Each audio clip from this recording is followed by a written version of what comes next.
અને શનિવારના રોજ સરદાર પટેલ સેવા સમાજના પટાંગણા સરદાર વલ્લભભાઈ પટેલની 117મી જન્મજયંતિ પ્રસંગે સ્વામી સચ્ચિદાનંદનું પ્રવચન. ઓમ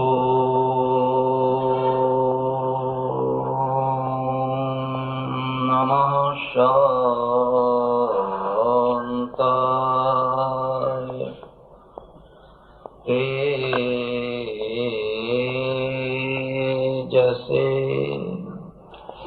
આજની સભાના પ્રમુખ સ્થાને બિરાજેલા ભાઈ શ્રી રમણભાઈ, ગુજરાત રાજ્ય નર્મદા વિકાસ મંત્રીના પદે આટલી વૃદ્ધ ઉંમરે પણ પોતાનું કાર્ય કરી રહેલા ભાઈ શ્રી બાબુભાઈ,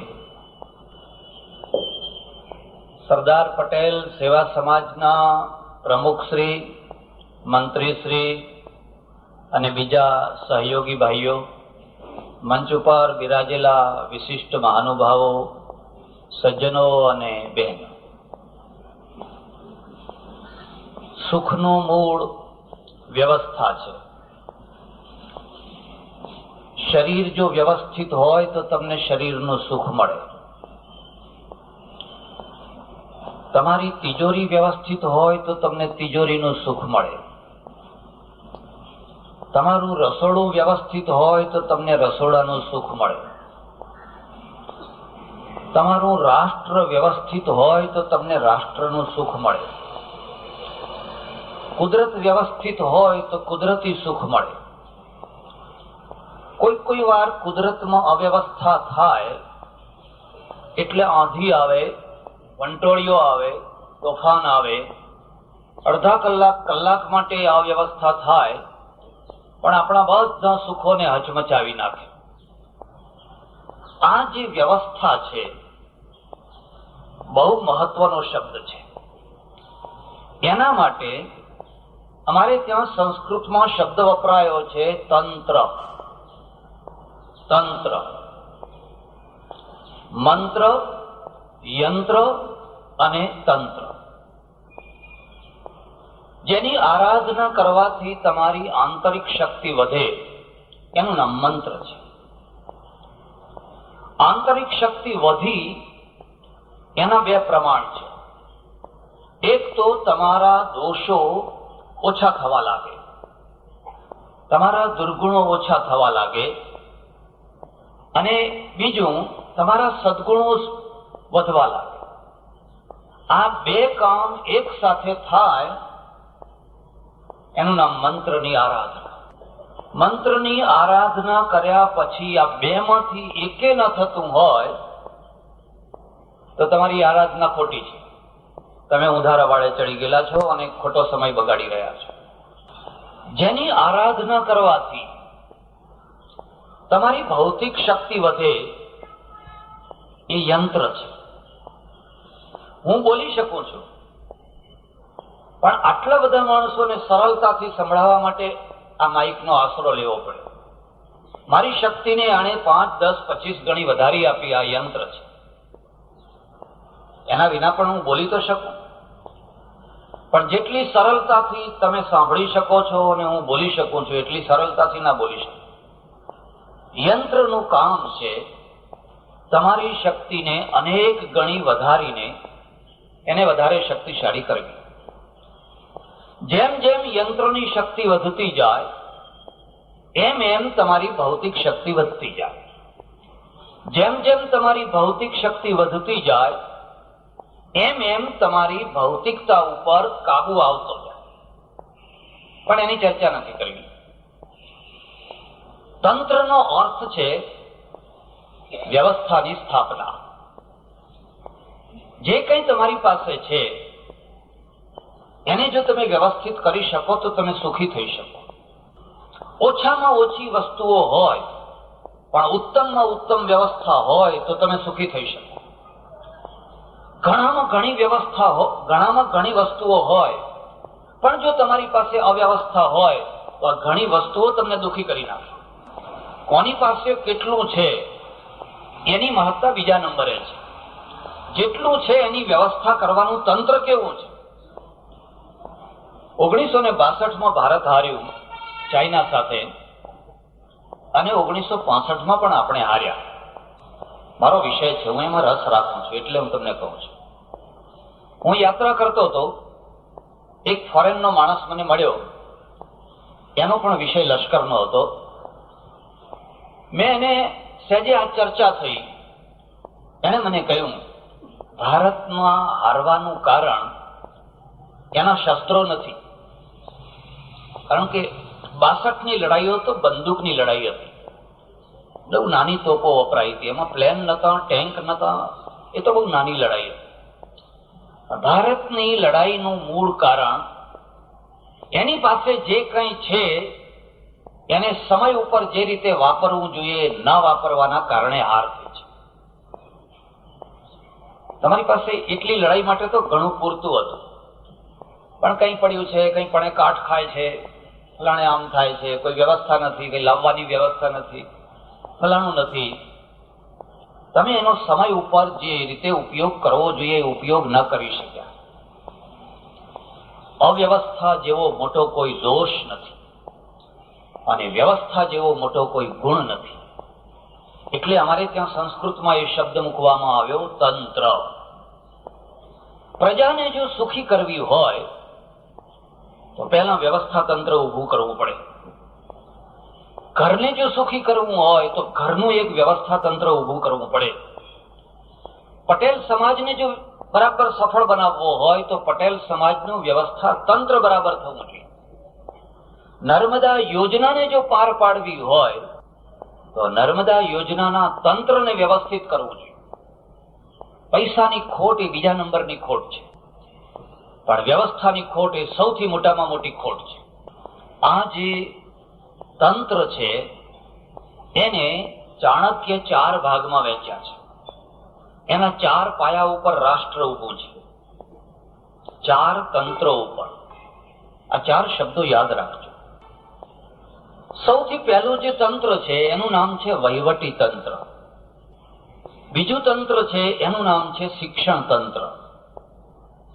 ત્રીજું તંત્ર છે એનું નામ છે રક્ષા તંત્ર. અને ચોથા તંત્રનું નામ છે વિત્ત તંત્ર. આ 4 તંત્રો ઉપર રાષ્ટ્ર ઉભું છે. આ 4 તંત્રો તમારા વ્યવસ્થિત છે, તમારા રાષ્ટ્રને ઊની આંચ નહીં આવે, અને આવશે તો તમે એને પહોંચી વળશો. પણ આ 4 તંત્રો જો સડી ગયા છે, અવ્યવસ્થિત થઈ ગયા છે, તો તમને મારવા માટે દુશ્મનો બોલાવવાની જરૂર નહીં રહે. તમે તમારી જાતે મરી જશો. દુશ્મનો કોઈને મારી નથી શકતા, અને મારે છે તો એ થોડાક ટાઈમ પૂરતા મારે છે. પણ રાષ્ટ્ર જયારે મરતું હોય છે, સંસ્થા જયારે મરતી હોય છે, ઘર જયારે મરતું હોય છે, પેઢીઓ જયારે મરતી હોય છે, એની પોતાની અવ્યવસ્થાથી મરતી હોય છે. સરદાર વલ્લભભાઈ પટેલને હું એક જુદી દ્રષ્ટિએ બોલવું છું. એમનો મોટામાં મોટું જો પ્રદાન છે ને, વહીવટ કરવાની અજોડ શક્તિ જે અંગ્રેજોમાં હતી અને જે આપણા માણસોમાં નથી, અને આજે બહુ મોટો અભાવ એનો દેખાય છે, એવી એક ગજબની શક્તિ. એક બીજી વાત યાદ રાખજો, વહીવટને કે કોઈ પણ તંત્રની સાથે અનિવાર્ય રીતે જોડાયેલી એક બીજી વસ્તુ છે જેનું નામ છે થિયરી, દર્શન, તમારા સિદ્ધાંતો. થિયરી અને વહીવટ, થિયરી અને વિત્ત, થિયરી અને શિક્ષણ. આર્કિટેક્ટ છે એ એન્જિનિયર નથી, અને એન્જિનિયર છે એ આર્કિટેક્ટ નથી. આર્કિટેક્ટ એ દાર્શનિક છે, એ થિયરી ઘડે છે. પટેલ સમાજનો હોલ કેવો બાંધવો, એક ઓફિસમાં બેઠો બેઠો આર્કિટેક્ટ લીટા દોરે છે કાગળ ઉપર, કાગળ આપી દે છે. એન્જિનિયરનું કામ છે કે લીટા પ્રમાણે આખું બનાવી આપે, એ એન્જિનિયરનું કામ છે. એમ આર્કિટેક્ટ અને એન્જિનિયર આ બંને જયારે એક થાય ત્યારે નિર્માણ થાય. આર્કિટેક્ટ જુદો હોય અને એન્જિનિયર જુદો હોય, તમે કામ નહીં કરી શકો. વહીવટ કરવાની જે મેથડ છે, વહીવટ કરવાની જે મુખ્ય લાઈન દોરી છે, એ થિયરીમાંથી આવે છે. અને એ થિયરી જો તમારી વાસ્તવિક નહીં હોય, વ્યવહારિક નહીં હોય, તો તમે કાબેલમાં કાબેલ એન્જિનિયરોને લગાવશો, તમારું કામ સફળ નહીં થઈ શકે. તમે કોઈ દિવસ સફળ નહીં થઈ શકો. સરદાર વલ્લભભાઈ પટેલને હું એક ઉત્તમમાં ઉત્તમ રાજકારણના આર્કિટેક્ટ અને ઉત્તમમાં ઉત્તમ રાજકારણના એન્જિનિયર માનું છું. એક સારામાં સારા ક્યાં લાઈન દોરવી, હમણાં આપણે બાબુભાઈની વાત સાંભળતા હતા, તમે એમાંથી જોઈ શકો છો. એમણે લાઈન દોરી, નિજામ લેવાનું એટલે લેવાનું, જુનાગઢ લેવાનું એટલે લેવાનું. એ પોતે કઈ તોપ લઈને લડવા ના ગયા, લડવા લશ્કર ગયું.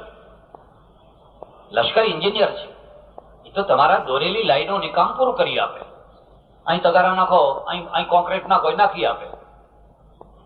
પણ કાશ્મીરમાં એ લાઈન ના દોરી શકાય, અથવા દોરાય તો એને બરાબરના વ્યવસ્થા ના મળી શકે. એ જ લશ્કર કાશ્મીરમાં અટકી ગયું.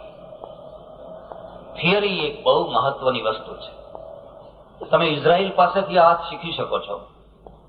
ઇઝરાયલ 16 દુશ્મનોના વચ્ચે ટક્યું છે અને ગૌરવપૂર્વક ટક્યું છે, દયાની ખાતર નહીં, ગૌરવપૂર્વક ટક્યું છે. એનું મૂળ કારણ એની થિયરી છે.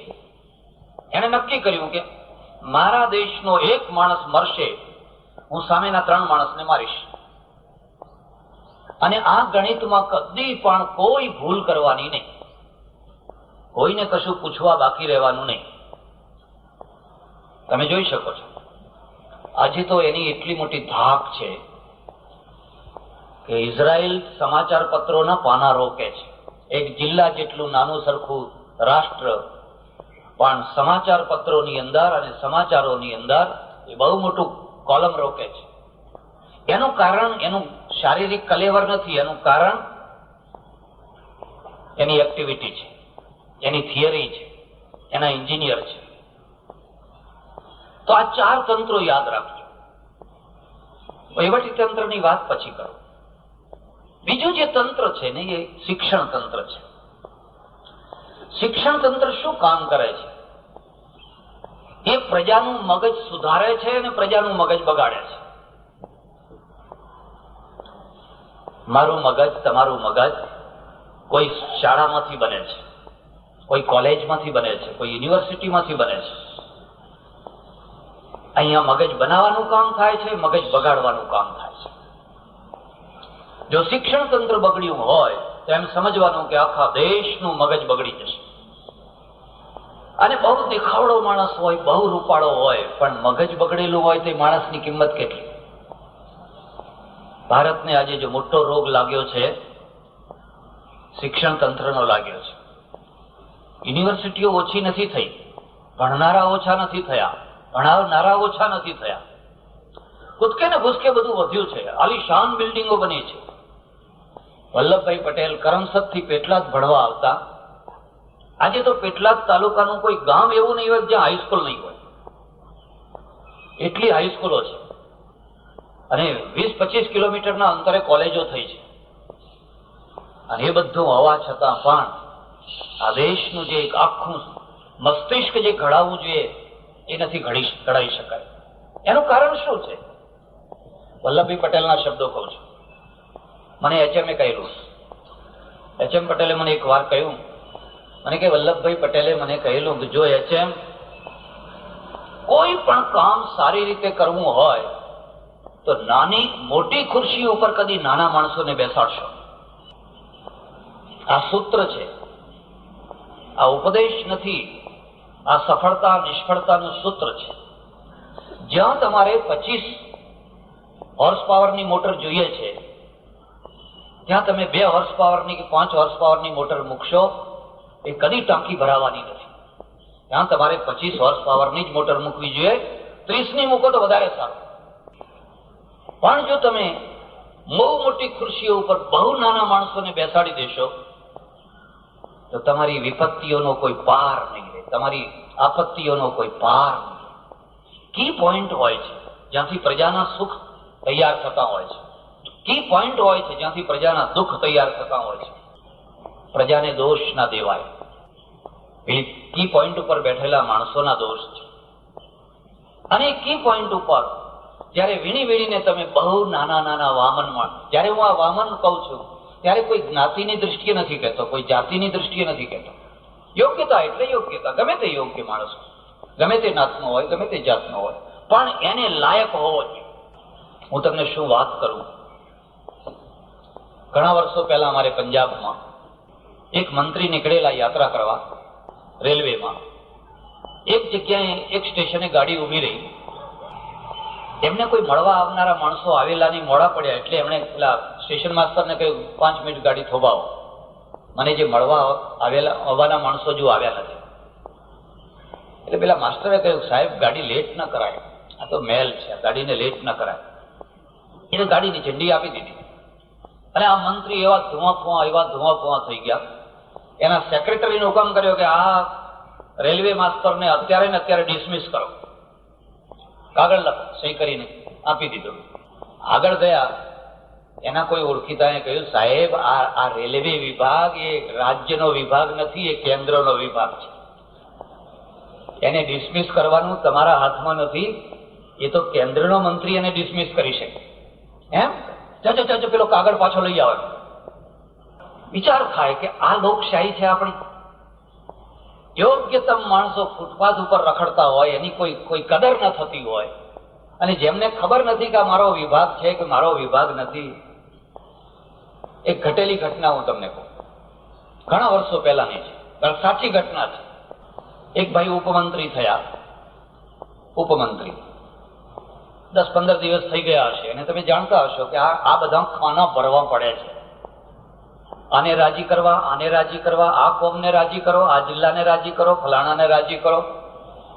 અને બહુ ઉસ્તાદ માણસો તો એમ જ સમજે કે જેટલા યોગ્ય માણસોને લાવશું એટલા આપણને હેરાન કરશે, એના કરતા બને એટલા, એટલે આપણે લીલા લહેર, એમનું કોઈ અસ્તિત્વ નહીં, એમનું કોઈ વ્યક્તિત્વ જ નહીં. આવા એક ઉપમંત્રી 2-5 દિવસ પછી એક બીજા મંત્રીના ત્યાં ગયા, અને એમના ત્યાંથી ઠંડુ પાણી પીવાનું આપ્યું. પૂછ્યું કે આટલું બધું ઠંડુ? તો કે ફ્રીજમાંથી આવ્યું. એમ કે તમને ફ્રીજ આપ્યું? કે હા. અને ઘેર આવીને એમણે કડક પત્ર લખી નાખ્યું, તમે બધાને ફ્રીજ આપ્યા છે, મારા બંગલે ફ્રીજ કેમ નથી? આ ઘટેલી ઘટના તમને કહું. એટલે પેલો જે બધું આ આપનારો વિભાગ છે એનો સાહેબ છે, એને કહ્યું સાહેબ તમને આપેલું છે ફ્રીજ? કે નહીં, મારે ત્યાં નથી, તમે શું સમજો છો? પછી કોઈ ઓફિસરને મોકલ્યો, ભાઈ જાઓ તપાસ કરો, એમને ત્યાં ફ્રીજ આપેલું છે, થયું શું? આવીને જુઓ તો ફ્રીજ તો પડ્યું છે. ઉગાડ્યું તો અંદર 2 ને સાલ્લા મૂકેલા, એમને એમના બધા ચણિયા સાલ્લા ને બધા અંદર. સાહેબ કે આ ફ્રીજ રહ્યું. હે? હવે પેલી બેનને એમ કે આ કબાટ છે. એટલે એને વિચારીએ એના પેલા કપડા બધા મૂકેલા અંદર. હું કોઈને ઉતારી પાડવા નથી માંગતો, પણ હું તમને એટલું કહેવા માંગુ છું કે આ કી પોઈન્ટ ઉપર બેસાડેલા માણસો છે. અને જો તમે દયાની ખાતર કે કોઈ બીજી સોગઠા રમવાની ખાતર ગમે તે માણસોને બેસાડી દેશો તો પરિણામ દેશને ભોગવવું પડશે. એક યોગી, હિમાલયનો યોગી ભૂલ કરે તો એનું પેટ બગાડે, એના ફેફસા બગાડે, એને પોતાને એના પરિણામ ભોગવવા પડે. મારા આશ્રમમાં હું કઈ ભૂલ કરું તો એનું પરિણામ મારા આશ્રમને ભોગવવું પડે. પણ આ બહુ મોટી જગ્યા ઉપર બેઠેલા માણસો જો ભૂલ કરે તો એ ભૂલનું પરિણામ તો આખા દેશને ભોગવવું પડે અને પેઢીઓને ભોગવવું પડે, પેઢી દર પેઢીને ભોગવવું પડે. એટલે હું ઘણીવાર પરમેશ્વરને પ્રાર્થના કરું છું, મારા દેશમાં બહુ યોગીઓ નહીં હોય તો ચાલશે, ઘણા થઈ ગયા, ઘણા પ્રશ્નો ઉભા કર્યા. આ દેશનો મોટો પ્રશ્ન તો અમે જ ઉભો કરેલો છે, અને એ છે ઓવર ધાર્મિકતા. ઓવર ધાર્મિકતા અમને જમ્પ નથી વળતો. હમણાંથી અમારામાં એવો ટેમ્પો આવ્યો છે, તમે રસ્તા ઉપર જતા હશો તો છબલીકા લઈને, એક ધજા લઈને એક સંઘ ચાલતો જ હશે, રસ્તા વચ્ચે જ ચાલતો હશે. ભાઈ પણ શું છે ના સંઘ કાઢ્યો છે. અરે કેટલા સંઘ, કેટલા મંદિરો, કેટલા ઉત્સવો, કેટલો ખર્ચો, ચારે તરફ જુઓ તો ધાર્મિક ધાર્મિક ધાર્મિક વાતાવરણ. અને હું ઓવર ધાર્મિક, હું ઈશ્વરને પ્રાર્થના કરું મારા દેશની ધાર્મિકતા ઓછી કર. આ દેશમાં હવે આ ધાર્મિકતા ઘણી વધી ગઈ છે. મારા દેશની નૈતિકતાને વધાર પ્રભુ, ધાર્મિકતા ભલે નીચી આવતી હોય, અમે ટીલા ટપકા નહીં કરીએ તોય ચાલશે, અમારા મંદિરો થોડા ઓછા હશે તોય ચાલશે, બહુ થઈ ગયા છે. હરિદ્વારમાં 2,500 મંદિરો છે, 2,500 આશ્રમો છે અને 10,000 મંદિરો છે, અને નવા આશ્રમો નવા મંદિરોનું કામ ચાલુ છે, અને અમદાવાદ વાળા પૈસા આપે રાખે છે. અમદાવાદ ગુજરાતના પૈસા, અને ગુજરાતમાં પટેલ હાથમાં આવે એટલે બીજા કોઈની જરૂર. પટેલ એટલે બોરડી, ખંખેરો જ ખંખેરો, બીજી વાત. બાવા હોય ત્યાં જમાત વાળા બાવા આવે તોય પટેલ ને જ ખોળે, પટેલ કહા હે. ગામમાં જઈને પહેલા પૂછે પટેલ કહા હે, એમ ના પૂછે વાળંદ કહા હે. બાવા નહીં પટેલ જુએ, પોલીસ નહીં પટેલ જુએ. પોલીસે જુએ કે હવે તો મતદારમાં બીજા કોઈ પકડો શું આપવાના હતા, કસ્ટડીમાં બેસાડી રાખે. પટેલ હાથમાં આવે એટલે બોરડી હાથમાં આવે. અને અમારું ધાર્મિક જગત છે ને એ પટેલને જ ખોળે. હું તમને પ્રાર્થના કરું છું, ભલા થાઓ. ઓવર ધાર્મિકતા દેશનો નાશ કરી નાખશે. તમારે નૈતિકતાની જરૂર છે, બહુ છબલિકા વગાડવાની જરૂર નથી. અને હું તમને એમ પૂછું છું, ગાંધીજી અને સરદાર પટેલ કેટલા છબલિકા વગાડતા હતા? ગાંધીજીની પ્રાર્થના સવારે 10 મિનિટની અને સાંજે 10 મિનિટ, બસ 10 મિનિટ સવારે 10 મિનિટ સાંજે.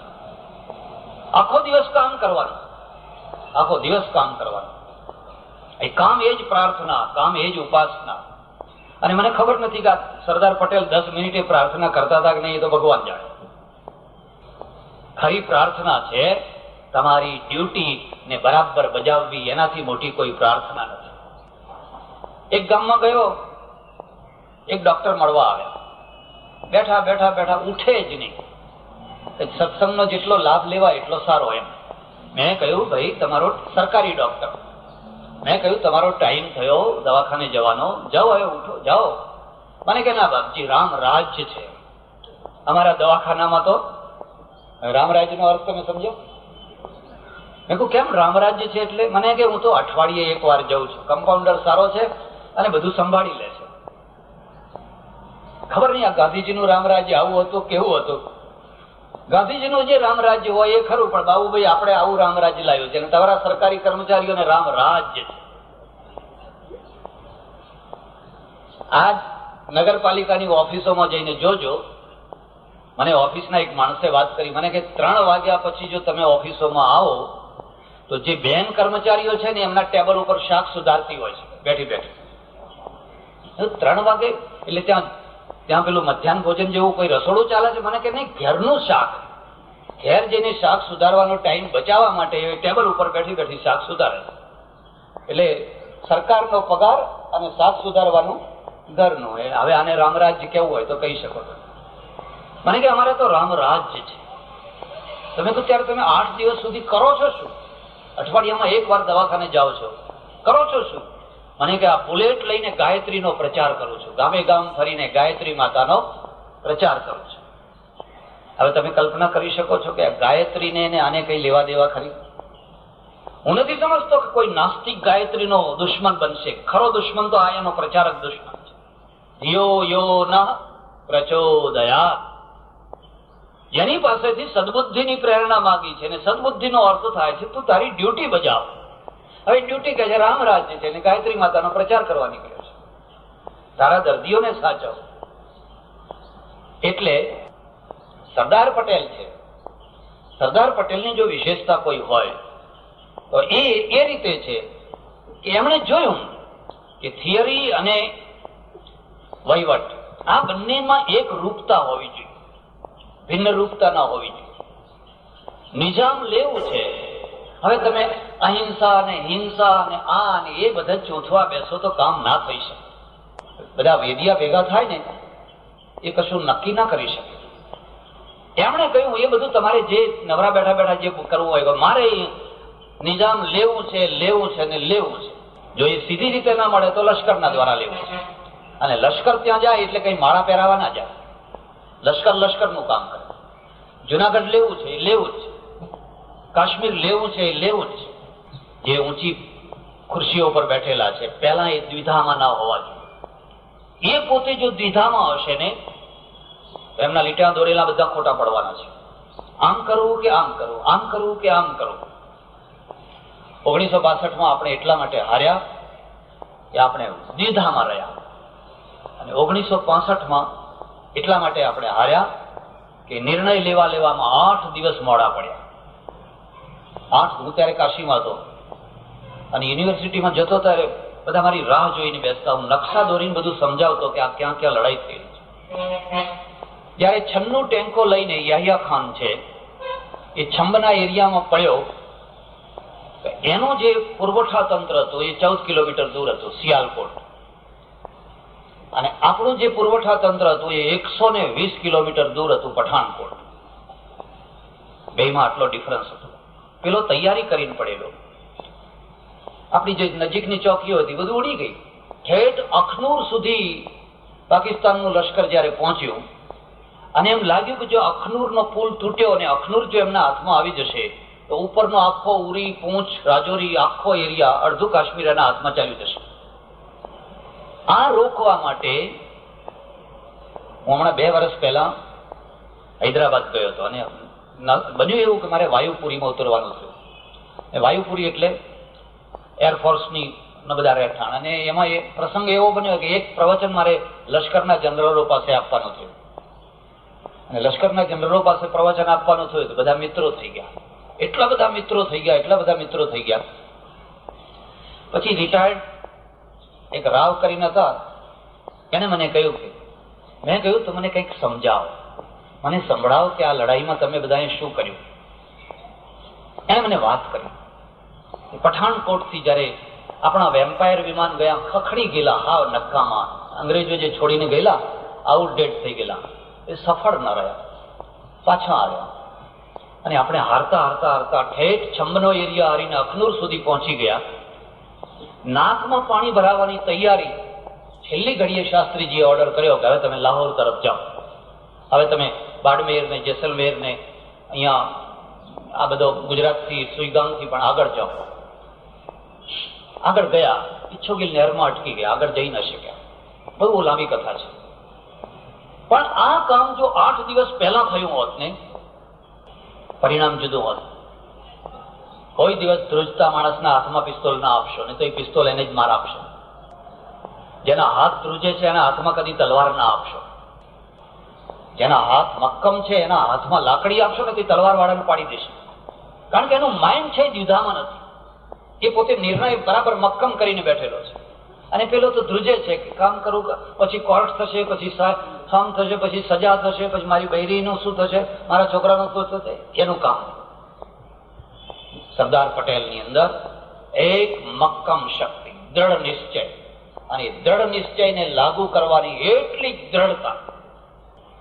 મારે એમ પણ કહેવું જોઈએ કે એમની દ્રઢતાને ઘણી વાર બ્રેક મારવામાં આવતી. જો એમની દ્રઢતાને બ્રેક ન લગાવવામાં આવી હોત તો તમારે કાશ્મીરને ખોવું ન પડ્યું હોત, તો આજે કાશ્મીરનો પ્રશ્ન ઉભો ન થયો હોત. આપણા ત્યાં એવા ઘણા પુરુષો થયા, પણ અહીંયા એક બ્રેક લગાવનારો વર્ગ છે, આજે પણ છે, બધી જગ્યાએ છે. તમે કામ કરો. નર્મદાનો પ્રશ્ન આવ્યો, બાબા આમટે બધા માણસોને લઈ અને નર્મદાનો બાંધ તોડવા માટે આવ્યા. અમે બધા ફેર કુવા પહોંચી ગયા. અમારામાંના કેટલાક ભાઈઓ એમને જઈને પગે લાગે, બાબા બાબા પાછા વળી જાઓ, પાછા વળી જાઓ. બાબા તુમા કેમ આવી ગયા? પછી પેલા કિનારે એ, ના કિનારે અમે.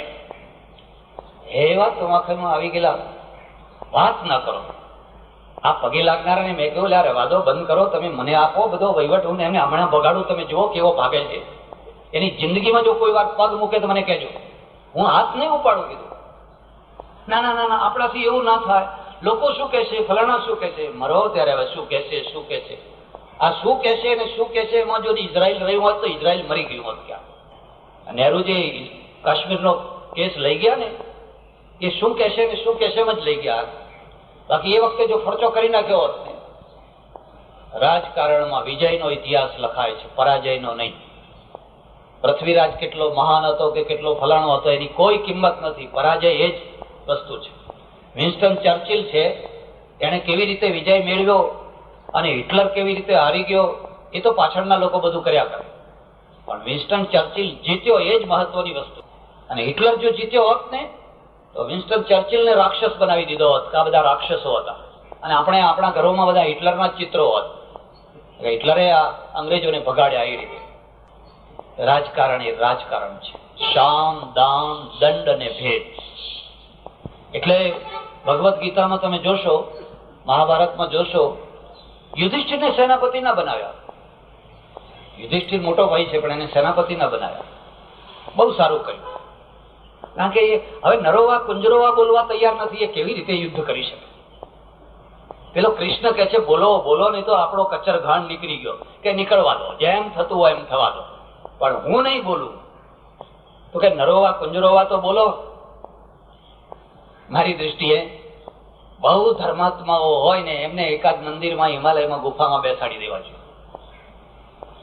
ચાણક્યની જરૂર છે, ચંદ્રગુપ્ત ને ચાણક્યની જરૂર છે. ચંદ્રગુપ્ત એન્જિનિયર છે અને ચાણક્ય આર્કિટેક્ટ છે, એ ડિઝાઇનર છે. કેવી રીતે સામેનો માણસ જોવો પડે. હવે સામે જે હિંસા કરનારા માણસો છે, જે અહિંસામાં માનતા નથી, મારે એ પણ કહેવું જોઈએ, ગાંધીજીની અહિંસાનું શ્રેય 50% ગાંધીજીને છે, 50% અંગ્રેજોને છે. જો ગાંધીજીની સામે અંગ્રેજો ન હોત, અને જર્મનો હોત કે ઇટાલિયનો હોત કે રશિયનો હોત, ગાંધીજીની અહિંસા સફળ ના થઈ શકી હોત. અને આપણે જોઈએ છીએ કે આના પછી આપણે ક્યાંય કાશ્મીરમાં, પંજાબમાં, હૈદરાબાદમાં, ઝારખંડમાં, આસામમાં કોઈ જગ્યાએ આ ચાલી નથી શકતી. આપણે એટલી બધી ગોળીઓ ચલાવવી પડે છે, એટલી બધી ગોળીઓ ચલાવવી પડે છે કે આટલી ગોળીઓ કદી અંગ્રેજોએ ચલાવી નથી. અને આટલી ગોળીઓ ચલાવ્યા પછી પણ આપણે એક વ્યવસ્થા સ્થાપિત નથી કરી શકતા. એટલે વલ્લભભાઈ પટેલને લોકો આજે એટલા માટે યાદ કરે છે. એની પાસે ક્લિયર ગણિત હતું, ચોખ્ખું ગણિત હતું, બિલકુલ એક વ્યવસ્થિત ગણિત હતું. અને એ ગણિતના કારણે અંગ્રેજોનો એક બહુ મોટો આક્ષેપ હતો કે અમે જશું એટલે એક વેક્યુમ થઈ જશે, કે રિક્તતા થશે. તમે બધા આંદોલન કરનારા, સરઘસ કાઢનારા, સરઘસ કાઢવું, આંદોલનો કરવા એ અલગ વસ્તુ છે, વહીવટ કરવો એ અલગ વસ્તુ છે, તમે નહીં સંભાળી શકો. ગાંધીજીએ કહ્યું કે અમારું જે થવું હોય થાય, પણ તમે જાઓ, અહીંથી જાઓ. જોકે એક વાત કહેવી પડશે, 1 વર્ષ માઉન્ટ બેટન રહ્યો, એની વ્યવસ્થા કરી અને સરદાર પટેલના હાથમાં આખું ગૃહ મંત્રાલય આપ્યું. ઉપપ્રધાનમંત્રી બન્યા. અને ગૃહ મંત્રાલયનું ખાતું હોવા છતાં પણ સરદાર, એમનું વ્યક્તિગત કલેવર એટલું મોટું હતું કે ગૃહમંત્રી કરતા ઘણા મોટા હતા. કેબિનેટના નિર્ણયો કોઈને ગમે કે ના ગમે, પણ સરદાર પટેલની કોઈ ઉપેક્ષા ના કરી શકો, એટલું એમનું વ્યક્તિત્વ હતું. મારું તો તમને ખાસ કહેવાની વાત છે કે તમે જયારે ખુરશી ઉપર હોવ ત્યારે લાખ ના હોવ, તો ખુરશી ઉપરથી ઉતર્યા પછી 1.25 લાખ ના થાવ તો તમારું વ્યક્તિત્વ સાચું.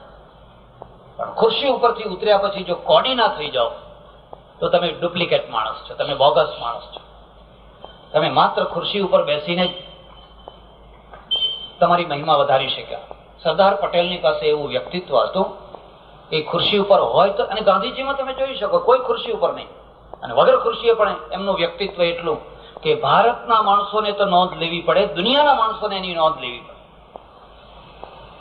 સજ્જનો, હું તમારો બહુ સમય નહીં લઉં, પણ મારી જે વાત કહેવાની છે, આ 4 તંત્રો આ દેશના બગડ્યા છે. શિક્ષણ તંત્ર બગડ્યું છે.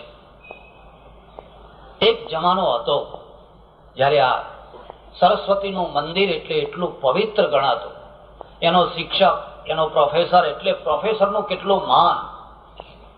આજે ત્યાં એટલી લાંચ રૂશ્વત લેવાય છે, એટલો બધો ભ્રષ્ટાચાર છે. એક શિક્ષક થવું હોય તો લાખ રૂપિયા, અમદાવાદમાં તો કદાચ 1.25 લાખ રૂપિયા છે. એક ગરીબ બ્રાહ્મણનો છોકરો, વિધવાનો છોકરો માંડ બીએડ થયો હોય, હવે લાખ રૂપિયા લાવે ક્યાંથી? અને લેનારા કોણ? પાછા શિક્ષકો એમાંથી જ કોઈ ચાલુ કર્યું હોય. અને મંજૂરી આપવા ઠેઠ સુધી બધી પાછું એના બધા મંજૂરી આપવાના પૈસા. હું ખોટી વાત કહું છું? તપાસ કરો ખોટી વાત કહેતો. હું તો ઘણી વાર પેપર વાળાને કહું છું, ભાઈ આ ભાવ છાપો, જેમ સોના ચાંદીના ભાવ છાપો છો, ઘઉં ને બાજરીના ભાવ છાપો છો, એવી રીતે આ શિક્ષક થવાના ભાવ છાપો કે અમદાવાદમાં આટલા, બનાસકાંઠામાં આટલા, સાબરકાંઠામાં આટલા, ફલાણા આટલા. સરસ્વતીનું મંદિર હવે કતલખાનું બન્યું છે. તમારા છોકરાને 0 માર્ક આવે એવો છે ને, મૂકો પૈસા અને 10માં લઈ આવો. મારા ઓળખીતા એક સજ્જન છે, મને કે સપ્લિમેન્ટરીમાં જ અમે તો મૂકી દઈએ છીએ કે સાહેબને રાહ ના જોવી પડે, એ જોઈ જાય કે આવી ગયા આપડા, એટલે જે મૂકવા હોય એ મૂકી દો.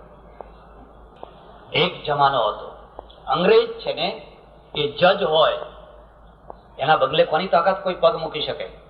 આવડી મોટી ગરદન, કોણ એના બગલે પગ મૂકી શકે? હમણાં મારે ત્યાં 2-5 દિવસ પહેલા એક સજ્જન આવેલા આશ્રમમાં ચર્ચા કરવા, અને બધી ચર્ચા કરી. મને કે આ સુધરશે ક્યારે? આ બધામાંથી આપણે પાર નીકળશું ક્યારે?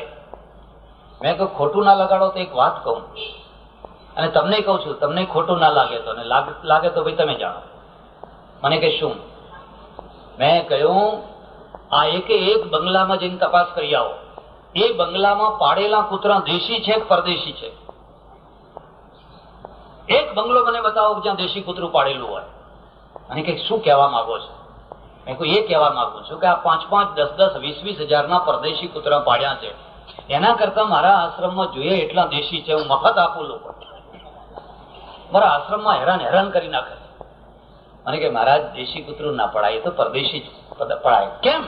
એ તો ઓર્ડર પાડે, એને ગો આઉટ કહો એટલે બહાર નીકળી જાય, એને બેસી જવાનું કહો બેસી જાય, કોઈ દિવસ તમારું રસોડું ના બગાડે, અને રાત્રે ચોકી કરે, દુશ્મનના સામે આંગળી કરો તો ગળું પકડી લે, આવડો મોટો અલ્સીશન કૂતરો. અને મેં કહ્યું દેશી?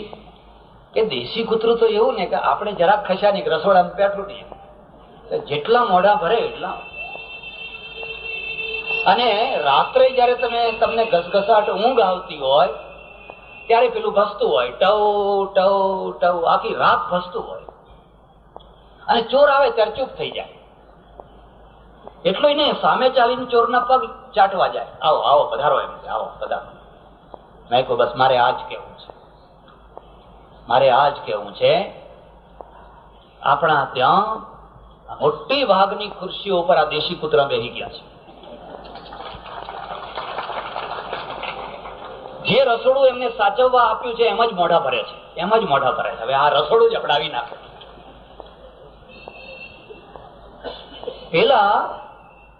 પેલા જે રાજા મહારાજાઓ બિચારા આજે ભીખ માંગતા થઈ ગયા, એમના સાલિયાણા બંધ કર્યા, અને આ બધા સાલિયાણા જ સાલિયાણા. એક વર્ષ તમે ધારાસભ્યમાં, હવે તો ચાલુ પગાર છે પાછો, અત્યારે ચાલુ પગાર. એમના હાથ ઊંચા કરવાના પૈસા આપવાના. હું વાત ખોટી કહેતો હોય તો કોઈ મને ચેલેન્જ કરી શકે છે. કેમ? દેશી કૂતરાની.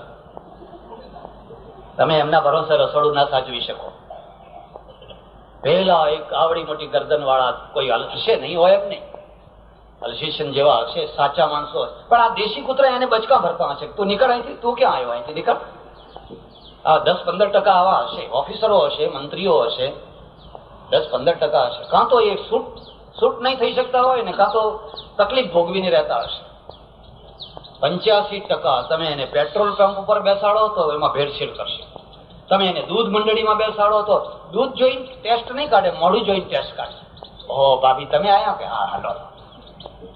એટલે દૂધનો ટેસ્ટ કાઢવાનો, ભાભીનો નથી કાઢવાનો. હવે આ દેશી કૂતરું છે. તમે ગમે ત્યાં બેસાડો, જ્યાં બેસાડો ત્યાં. એક તીર્થધામ, બહુ મોટું નામ નહીં દઉં, ઉતરેલો, બહાર ગામ બહાર વાડી, 10-15 દિવસ પ્રવચન કરવાના, અને પટેલની વાડીમાં ઉતરેલો. મારે કઈ પૈસા લેવાના હતા નહીં, પટેલની શ્રદ્ધા વધારે. મને કે બાપજી તમે જાઓ છો તો મારા તરફથી કંઈક તો લેવું પડે. મેં કહ્યું તારે શું આપો? તો કે એમ કરો, આ ભગવાનને જે સવારે જે નાસ્તામાં થાળ ધરાવાય છે ને, એમાં 64 પ્રકારના વસાણા નાખવામાં આવે, બહુ કિંમતી વસાણા. 2 જ લાડુ ધરાય છે, એ હું તમને લાવી આપું. મને મોઢામાં પાણી આવ્યું. ખાય 64 પ્રકારના વસાણા, ખાયા તો ખરા. સારું કીધું, ચાલો. મને કે જુઓ આ તો આપણો પૂજારી ઓળખીતો છે, નહીં તો એમાંય પાછું ડુપ્લિકેટ ચાલે છે. પણ હું તો જેવો નીકળશે એવા જ ઉપાડી લઈશ. રોજની 2.5 કિલો તુલસી મારે ત્યાંથી જાય છે, મારા ખેતરમાંથી 2.5 કિલો તુલસી. બીજા દિવસે એ તો હરખાતા 2 લાડુ લઈને આવ્યા અને મૂક્યા. 5-10 માણસો આગળ બેઠેલા, અને સાધુને, નાના સાધુને કે પ્રસાદ લઈ આવ, ઈશારો કર્યો. સરસ મજાનું આવડું મોટું બોક્સ લઈ આવ્યો. હા નહીં, પેલો એમ ફરી પાછો બીજો લાવ્યો. એ બોક્સ એવું ને એવું. અમે બધા અંતરંગ મિત્રો, એટલે મેં કહ્યું ભાઈ આ પેલું બોક્સ પાછું કાઢ્યું ને આ બીજું કેમ મંગાવ્યું? અને કે પેલું આ પહેલું આવ્યું એ ડુપ્લિકેટ હતું ને આ અસલ છે. કેમ ડુપ્લિકેટ ને અસલ એટલે શું? એ પહેલા જે બોક્સ આવ્યું એ ડાલડાનું હતું, આ ચોખ્ખા ઘીનું છે. ઓહો હો, ભગવાનના પ્રસાદમાં ડુપ્લિકેટ રાખવાનું? કેટલી મોટી જગ્યા ઉપર કેવું નાનું કૂતરું બેસી ગયું છે, કી પોઈન્ટ ઉપર બેઠું છે. હવે તમે એની પાસેથી શું અપેક્ષા રાખશો? એ આખો દિવસ ડુપ્લિકેટ ને સાચો, ડુપ્લિકેટ ને સાચો. હવે પ્રસાદ જ જે ડુપ્લિકેટ ને બે પ્રકારના વક્કલવાળો પ્રસાદ વેચાય છે, તો તમે કઈ જગ્યાએ સચ્ચાઈની અપેક્ષા રાખશો? આ દેશને જે પહેલી જરૂર છે એ જરૂર એ છે કે અહીંયા આપણે એક સાચી પ્રજાનું ઘડતર કરીએ. નર્મદા બાંધ ની જેટલી વેલ્યુ થશે એથી વધારે એક સાચા માણસોની વેલ્યુ થશે. અને એ કામ જો નહીં કરી શકાય તો આપણું કોઈ ભવિષ્ય નથી, કોઈ ભવિષ્ય નથી. શિક્ષણ તંત્ર બગડ્યું, રક્ષા તંત્ર બગડે એટલે તમારા ગાબડા પડે, તમારા સીમાડા સળગે, તમારું અંતર સળગે. આ ગેંગ ઓવર કેમ થાય છે? પેલી એક બેન આવી, ગીતાબેન જોહરી, એ 2 કલાકમાં એને બધું આખું પકડી નાખ્યું. ક્યાં અત્યાર સુધી ક્યાં ગયા બધા? હજુ કેમ નથી પકડાતા? પોલીસ ધારે તો ગુંડાની કોઈ તાકાત, ગુંડાનું બળ તો અંતે કોઈ પીઠબળ હોય તો જ ગુંડા જોર કરતા હોય છે. એ જ વલ્લભભાઈ પટેલ અહીંયા મ્યુનિસિપાલિટીના પ્રમુખ થયેલા, નગરપાલિકાના, અને જ્યાં રોડ પાડવાનો હતો ત્યાં રોડ પાડ્યો. રોડ પડાયો નતો. કેટલા તોફાન થાય, કેટલા ઉલ્લડો થાય. એમણે કહ્યું આ રોડ કરવાનો એટલે કરવાનો. પણ એ અલસી છે, આવડી મોટી ગરદન, કોણ સામે આવીને ઉભો રહે? અમે તો કોઈ દબાણ આવે એટલે દબાઈ જઈએ, આમે બદલીએ ને આમે બદલીએ ને આમે બદલીએ. હવે આ બધા ચીબડા ભેગા થયા છે. આ ચીબડાની તાકાત નહીં કે ઉપર 1 ક્વિન્ટલ જેટલું વજન મૂકી શકાય. આ બધું તમે કરી શકો. શરત એટલી છે કે તમે સારા માણસોને યોગ્ય જગ્યા ઉપર બેસાડી શકો છો, સારા માણસોને નિભાવી શકો છો, સારા માણસોની કદર કરી શકો છો. તમારું વિત્ત તંત્ર બગડ્યું, તમને ઘણાને ખબર નહીં હોય કદાચ. ગાંધીજીના સમયથી જ આપણે ત્યાં કોંગ્રેસમાં 2 માર્ગો હતા, એક લેફ્ટિસ્ટો અને એક રાઇટિસ્ટો. ચક્રવર્તી રાજગોપાલાચારી, રાજેન્દ્ર પ્રસાદ, સરદાર વલ્લભભાઈ પટેલ, આ બધા રાઇટિસ્ટો, અને નહેરુજી સાથે બીજા બધા ઘણા લોકો લેફ્ટિસ્ટો. આ 2 પેરેલલ ચાલતા હતા. અર્થતંત્રની બાબત એમાં લેફ્ટિસ્ટો જીત્યા, રાઇટિસ્ટો હાર્યા. ચક્રવર્તી જુદા થયા, રાજેન્દ્ર પ્રસાદ દેવ થઈ ગયા, વલ્લભભાઈ વહેલા દેવ થયા. અને સામ્યવાદનું એ વખતે એટલું જોર ને એની એટલી અસર ને એટલી હવા કે હવાના પ્રભાવમાં આપણે આવી ગયા. આજે આ દેશને સૌથી મોટો પ્રશ્ન આ જ. સરકારે જે અબજો અબજો અબજો રૂપિયાના દેવા કર્યા, અને બધા દેવા સરકારી કારખાનામાં નાખ્યા, અને બધા સરકારી કારખાના ખોટ કરતા છે. 53 અબજ રૂપિયા દર વર્ષે ખોટના આપણે ભરીએ છીએ. સરકારી કારખાનાની ખોટ 53 અબજ રૂપિયા.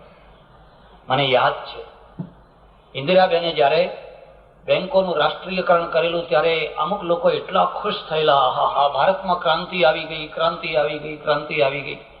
હું ત્યારે પ્રદેશ હતો અને મારે ઘણા લોકોની સાથે લડવાનું થયેલું, ઝઘડો થયેલો. આ ખોટું કામ થયું છે, આ ખોટું પગલું ભરાયું છે. ના કે ગરીબ માણસો માટે આ તો થયું છે, ગરીબ માણસો માટે થયું છે.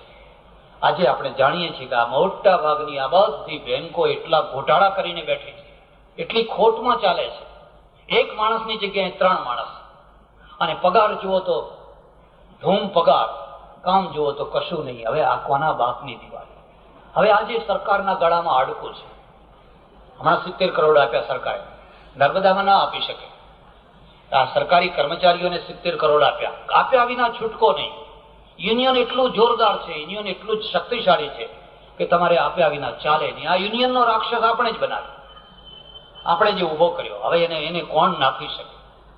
અને જ્યાં સુધી તમે યુનિયનના રાક્ષસને નાખી નહીં શકો, તમે આ દેશના અર્થતંત્રને સુધારી નહીં શકો.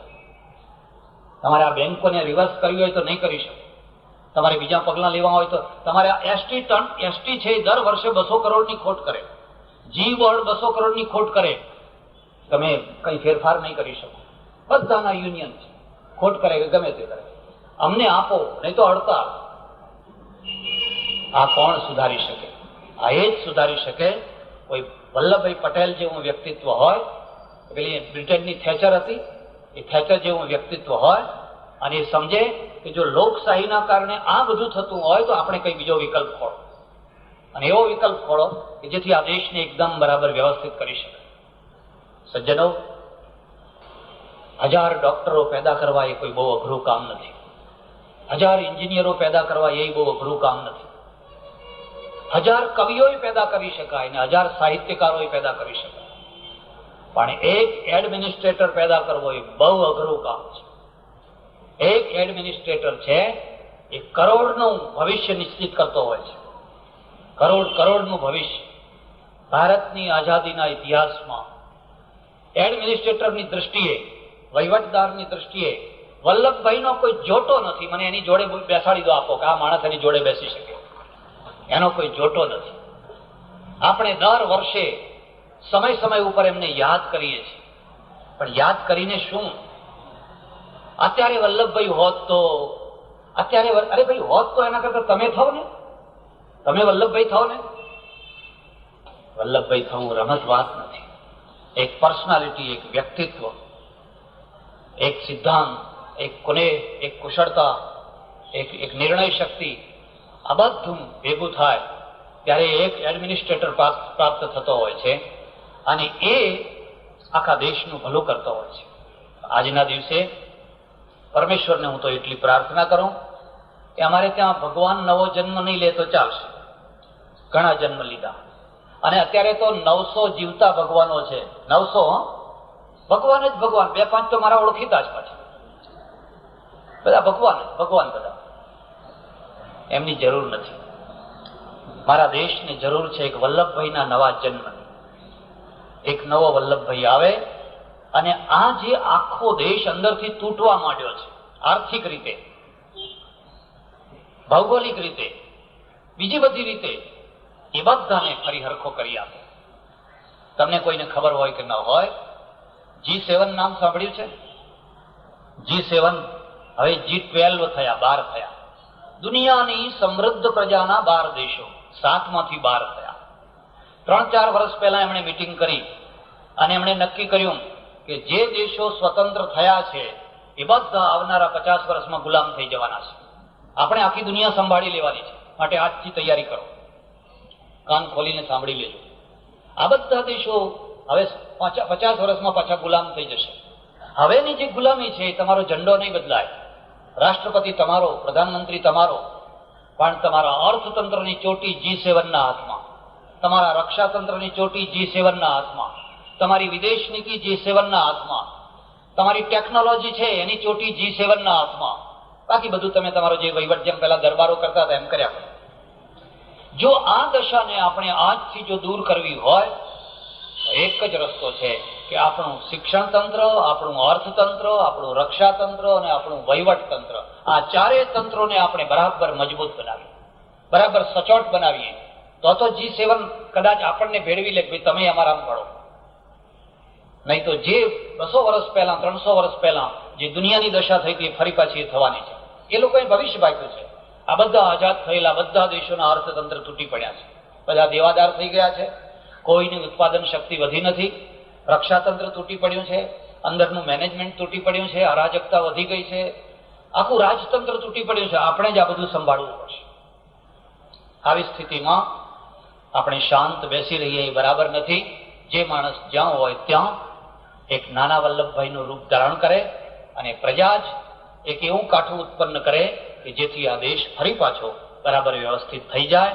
હું પરમેશ્વરને પ્રાર્થના કરું કે સરદાર પટેલ સેવા સમાજ વર્ષોથી અમદાવાદમાં રહી અને બહુદિક સેવા કરે છે. એના પ્રમુખ મનુભાઈ જે સેક્રેટરી હતા, હવે પ્રમુખ થયા, ઉપપ્રમુખ થયા. બહુ મારા જૂના ઓળખીતા, મને બધી વાતો કરે. મેં એમને કહેલું, ગુજરાતના છોકરાઓ IAS નથી થઈ શકતા. આપણે 2 પેઢીનું નિકંદન કાઢી નાખ્યું. થિયરી, મેં પહેલા કહ્યું હતું ને, થિયરી અને એન્જિનિયર. થિયરી ખોટી, 8માંથી અંગ્રેજી શરૂ કરો. અલે પણ કેરળ વાળો તો 8માં ધડ અંગ્રેજી બોલે છે, ને હવે આપણો છોકરો 8માં ABCD કરશે. કેવી રીતે તમે પહોંચી શકશો? આપણને થિયરીનો રોગ લાગુ પડ્યો છે. હવે શું થયું છે? હવે બચપણથી કિન્ડરગાર્ટન થી ત્યાંથી જ અંગ્રેજી શરૂ કરો. આખી અંગ્રેજી સ્કૂલો જ ચાલુ થઈ ગઈ. સરકાર ના કરે તો કઈ નહીં, આપણે પ્રાઇવેટ ચાલુ કરો, અને બહુ સફળતાથી ચાલી રહી છે. ગુજરાતના ઓફિસરો નથી, અને ગુજરાતના ઓફિસરો નથી એટલે ગુજરાતના વેપારીને, ગુજરાતના ખેડૂતોને, ગુજરાતના બીજા માણસોને કેટલીક વાર ઘણું સહન કરવું પડે છે.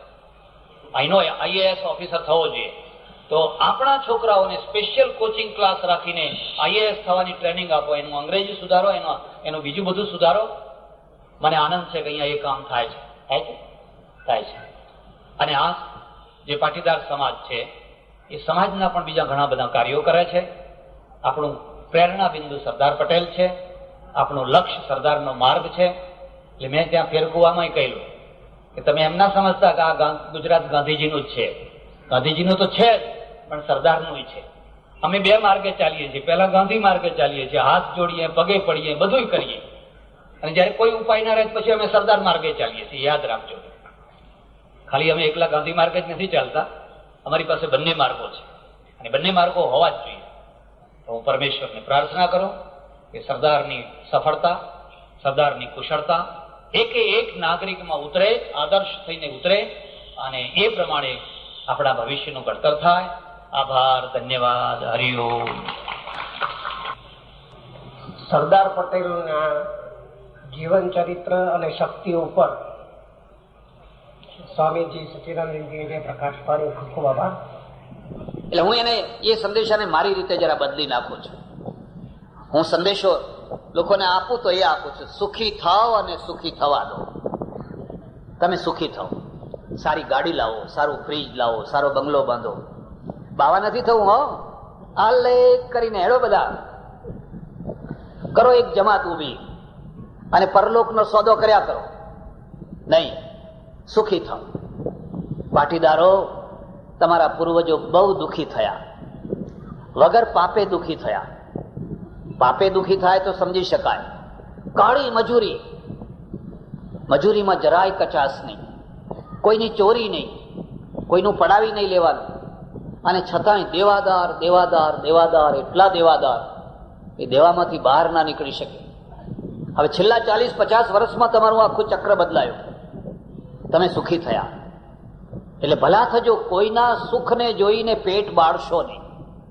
આ બધી ગાડીઓ પડેલી અહીં જોવે, અને કોઈ માણસ પણ ઝાડ આગળ બેઠો બેઠો મન બાળ્યા કરે કે પંચર પાડું કે શું કરું, ગાડીને લીટા કરું કે શું. આ મારાથી જોયું નથી જતું. જેને કોઈ પ્રસંગમાં નાની મોટી અગ્નિ લાગી છે અને શરીરમાં દાઝ્યાના ડામ પડ્યા છે, ડાઘ પડ્યા છે ને, એ માણસ એટલો ખરાબ નથી. પણ જે પેટનો બળેલો છે, જે મનનો બળેલો છે, એને કોઈ જગ્યાએ સારું જોવાનું ગમશે જ નહીં. સારો બંગલો જોશે તો એ કંઈક ને કંઈક ખોટી વાત બોલશે. સારું ખેતર જોશે, કોઈની સારી ગાડી જોશે, એને સારું કશું ગમતું જ નથી. કારણ કે પેટનો બળેલો માણસ છે, મનનો બળેલો માણસ છે. કોઈના આંગણે ઉત્સવ થતો હશે, જમણવાર થતો હશે, પ્રસંગ હશે, તો એનું મન બળતું હશે કે શું કરું તો આ બધું બગડે, શું કરું. અમારે ત્યાં નીતિશાસ્ત્રમાં એક સુંદર શ્લોક છે, યાદ રાખવા જેવો છે. ખલાનામ ચ ભુજંગાનામ યશ્ચ વિશ્વાસ ઘાતિનામ અભિપ્રાયાન સિદ્ધ્યંતિ તેનેદમ વર્તતે જગત. ચાણક્યને પૂછ્યું કે આ જગતનું અસ્તિત્વ શાના કારણે છે? આ જગત અસ્તિત્વ કેમ ધરાવે છે? એને એમ ના કહ્યું ભગવાનના કારણે. એને કહ્યું ત્રણ જીવોની ઈચ્છા પૂરી નથી થતી એના કારણે. ખલાનામ છે, ખલ પુરુષોની. તમે જોયું મુંબઈમાં ધડાકા કર્યા ને, પણ એવા ધડાકા કેટલા કરી શકાય એટલું ભેગું કર્યું હતું. જો એ બધા ધડાકા થયા હોત તો, અને એવું તમારે ગુજરાતમાં કઈ નહીં ડટાયું હોય એને કોને ખબર છે? આપણને તો થયા પછી ખબર પડે છે કે હા હો થયું. હવે એટલે સરકાર પછી સાંજે શું કહે? પરિસ્થિતિ કંટ્રોલમાં છે. હવે કંટ્રોલમાં પહેલા હતી, અને બધી તાબડતોબ વ્યવસ્થા કરી છે. શું વ્યવસ્થા કરી છે? ગાડીઓનું ચેકિંગ ચાલુ કર્યું છે. પણ કોની ગાડીઓનું? જેમાં આવે છે એનું નથી ચેકિંગ થતું. આ તો બિચારા નિર્દોષ માણસો છે, એમને તમે હેરાન કરી રહ્યા છો.